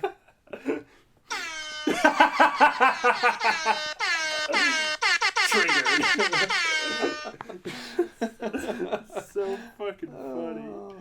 So I texted her back and said, her dyeing her hair orange like that is probably offensive to people who have been hurt by people with orange hair. She should think before dyeing her hair.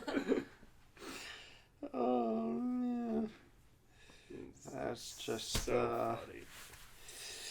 You just gotta, you gotta love that. And it's just, have you ever seen Trilly Puff? No. Not You haven't? Trilly Puff. You don't know Trilly Puff? She was, she's a star. Over 1 million views. There's Trilly Puff. Computing rebuttal.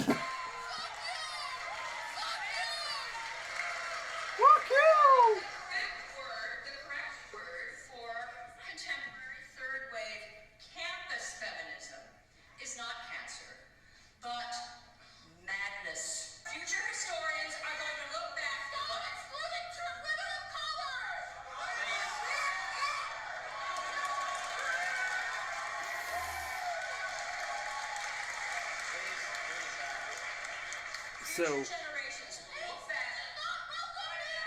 she the screaming one? Yeah, hold on, they're gonna go back to her. Yeah, get him the hell out of here, will you, please? my free speech! Hold on, she's...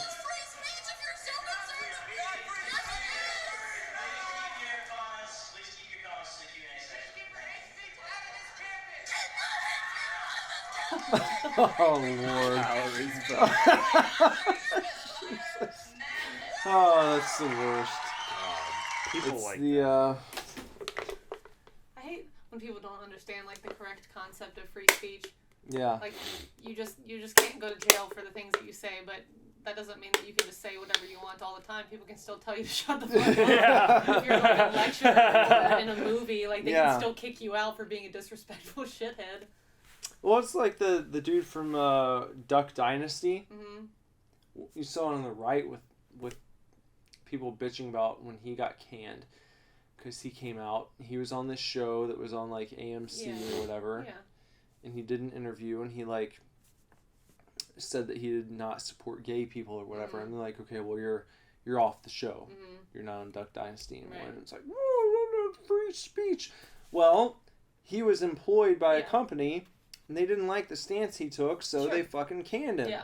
No big deal. Yeah. And it works the same exact way on the other side. Yeah. It's like, it doesn't, yeah, you're allowed to say what you want. It means, like, the government's not going to fucking put you in a prison, but it doesn't mean that your employer can't make a decision and be like, if you're working at GameStop and you go on your fucking Facebook feed and start talking shit about them, that they can't say, oh, well, we saw what you wrote and you're fired. Yeah. Yeah, you're legally allowed to say what you want to, but it doesn't mean that, like, there are no privately, if you work for a company, that they can't reprimand you or get rid of you even if they don't like what you said. Because when you're acting as an employee, you're representing someone. Yeah. Right. You know? So people always just think that free speech just means that all the time. No, it does not. It means that, like, you're not gonna, you won't get executed for what you say, but it doesn't mean you're not exempt from any and all possible punishment or or consequences. Or that you should be able to say whatever you want whenever you. I mean, you can try. Like if we had millions of listeners and you went on here and started talking shit about the fucking retirement home that you worked for, and someone caught wind of it and they're like, oh, well, if you feel that way, then you're fired. What do you mean I'm fired? I thought I had free speech. Well, you do have free speech. You got to say what you said, and we get to react to it how we want to. Right. Like, Yeah. It's one of those things you have to use a little common sense. If It's like when I worked. catches wind of the shit talking I was saying about his tattoo artist. Yeah, then they're probably not going to come to you. No, because they're gonna say anyway. they're gonna say you're not a good sister. Nope, didn't do a good job. You're not a good sister. Didn't do a good job. You're not worthy of a too sweet. No. Nope. Sorry, folks. So hey. Oh, here's a fun fact. Yeah. Real quick. Yeah. You remember when I did the Knoxville show a couple years back, where I got to meet the Fonz, Yeah, Henry Winkler. Yeah, I tattooed a fellow at the time who we've seen at this point was on a few episodes of The Walking Dead, right? I did a Twin Peaks tattoo on this gentleman, the one that tries to get Carl, in the back of the car. He just watched that one recently. Oh, yeah. Did you? Yeah, the one that tries to get Carl, the real... Tries to R him? Yeah, that guy. I tattooed him. Really? At Medicon, yeah. And he's like the sweetest man ever. I'm sure he is. He's very nice, and he's like, it kind of sucks that like people know me as the guy that tried to rape a kid, and that's how I got famous, or that's how that was his most noteworthy role. Right. But we haven't seen it yet. But I'm friends with him on Facebook. A couple of his friends were posting pictures saying like, oh man, I'm really proud of you. This is so exciting, and it was just like a little screen cap of him he's on the new season of Stranger Things. Oh. I think he's only on for an episode, or maybe it's just like a quick cameo, but I think it's like episode 7 or something was from the picture. I haven't started watching Stranger Things yet, and I need to because the internet's starting to spoil it. I haven't seen anything yet. We're trying to go through because I'm gonna watch it all with Lazarus first because he likes the creepy stuff. My niece is starting to she likes creepy stuff. We're all on the Goosebumps right now. My niece is reading Goosebumps. I read it to him every night before bed. He loves it. And there's a new Goosebumps series that's kind of like geared towards teens, and he picked one out, so I started reading it to him. I'm like, all right, fine, So, and I like to get pretty animated with it when I'm reading, so I kind of act it out. Right. And, like in this one, it's all about different masks, So I'm reading it, and it was like, and he tried to pull the mask on his face, and it was stuck, and he couldn't get it off, so he's grabbing and pulling at his skin, and finally it starts to rip away, and like, by the end of it, this guy has basically, like, he's gotten the mask off, but it was like adhered to his skin, so he's ripped his entire face off. My God. And it's like, and there was blood pooling all around him, and Lazarus like laying in bed with his eyes wide open. It's like, well, we're already here, so I'm just gonna fucking go for it, Yeah. But he thinks it's he really thinks it's cool. Like when we get done, he'd be like, "That guy's face is all bloody and the mask ripped his skin off," you know. And like, I don't know. To me, it's like if you're able to differentiate as a 5-year-old the difference between reality and fiction, it's better than if you wait until the kid's like 13 or 14 and then you spring upon them that like there's this totally fictional world that exists within where you are, and people are going to be wearing Freddy Krueger t-shirts. Right. It's not real, you know, it's just out there. And it's like, what do you mean it's not real? Like, you haven't explained that yet. Right. Well, that's what happened So to me. it's like, well, yeah. I was like 13 and the first scary movie I saw was Freddy Krueger. I have very vivid memories. It's the one with the little kid in it, and where the guy's like driving in the car and like it was the New Nightmare like comes out and like attacks his crotch. So these are all like very scary concepts to me. And yeah, I thought that it was, you know, I knew it wasn't like a documentary, but I had no concept of like what a horror movie was. So I was like, this stuff happens in real life. Like, I knew that those, like, that wasn't, like, actually happening, but I thought it was, like, an account of, like, things that actually happen in the world. And I'm like, oh, my God. Like, you needed to start being scared of hands coming out of your car seat. Well, you know, just, you know, Freddy getting me in the dream world and things like that. You know, I was like, oh, shit. Like, this can happen to me. Right. And then I didn't know what to think of it. I was really freaked out. Well, it's like the comedian John Mulaney has that joke about how, like, growing up watching cartoons, especially, like, Looney Tunes and whatever, you always grow up, you thinking that like quicksand is going to be a bigger problem than it actually is. Yeah. Like, you know, you never hear like you can't go that way because there's a little bit of quicksand over there. You got to go this way or whatever. Yeah. Like, it's not a huge problem. You know, it's right up there with like anvils falling from the sky and sticks of dynamite. Like, Yeah.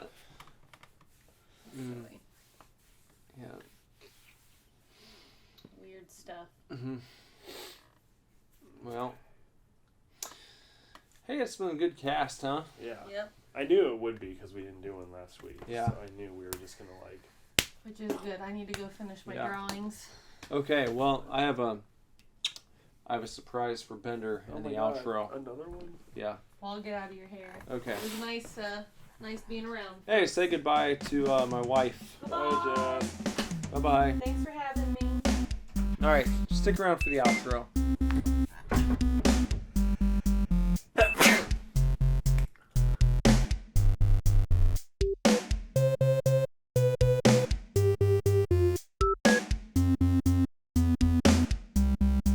Well, we hope you looked forward to that episode. Yeah. If you want to follow me on social media, look up Nicholas Villars, Nicholas Villars, wherever you go. Super Divorce. Find us on Facebook.com/SuperDivorce, Instagram @SuperDivorceBand, Twitter @SuperDivorce, and Bender, where can they find you? If you want to follow me on Instagram, you can find me @BenderButt. And if you want to follow me on the never used Twitter, you can find me @BenderButts. That's good. So, we hope you enjoyed this week's episode. I thought you had a surprise for me in the outro. I did, didn't I? You did. That's what you said. I said I had a surprise for you? Yep. But you already gave me this t-shirt. I did give you that. I got something else if you don't have to leave right away. Oh my god. Okay? Okay. My surprise is this. Okay. When I was at Jason's this past weekend, he gave me something that he said he was not going to use because he wasn't very into it. Okay. Now, I am into it, and I'm willing to let you have the first crack at it. Okay? Okay. What I've got in my hand right here. I'm going to open it up. I'm going to throw this to the side. So, if you want to, before you leave, you can try this on the VR. Dear God. You don't have this? No. Really? I've not purchased it yet.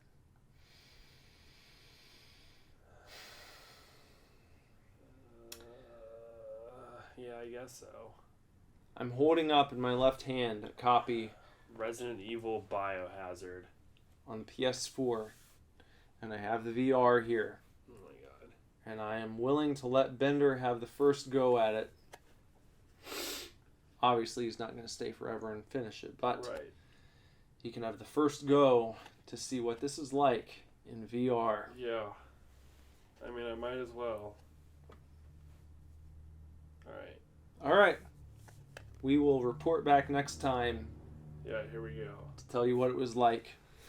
So, with that... hope you enjoyed, chefs. Super Divorce.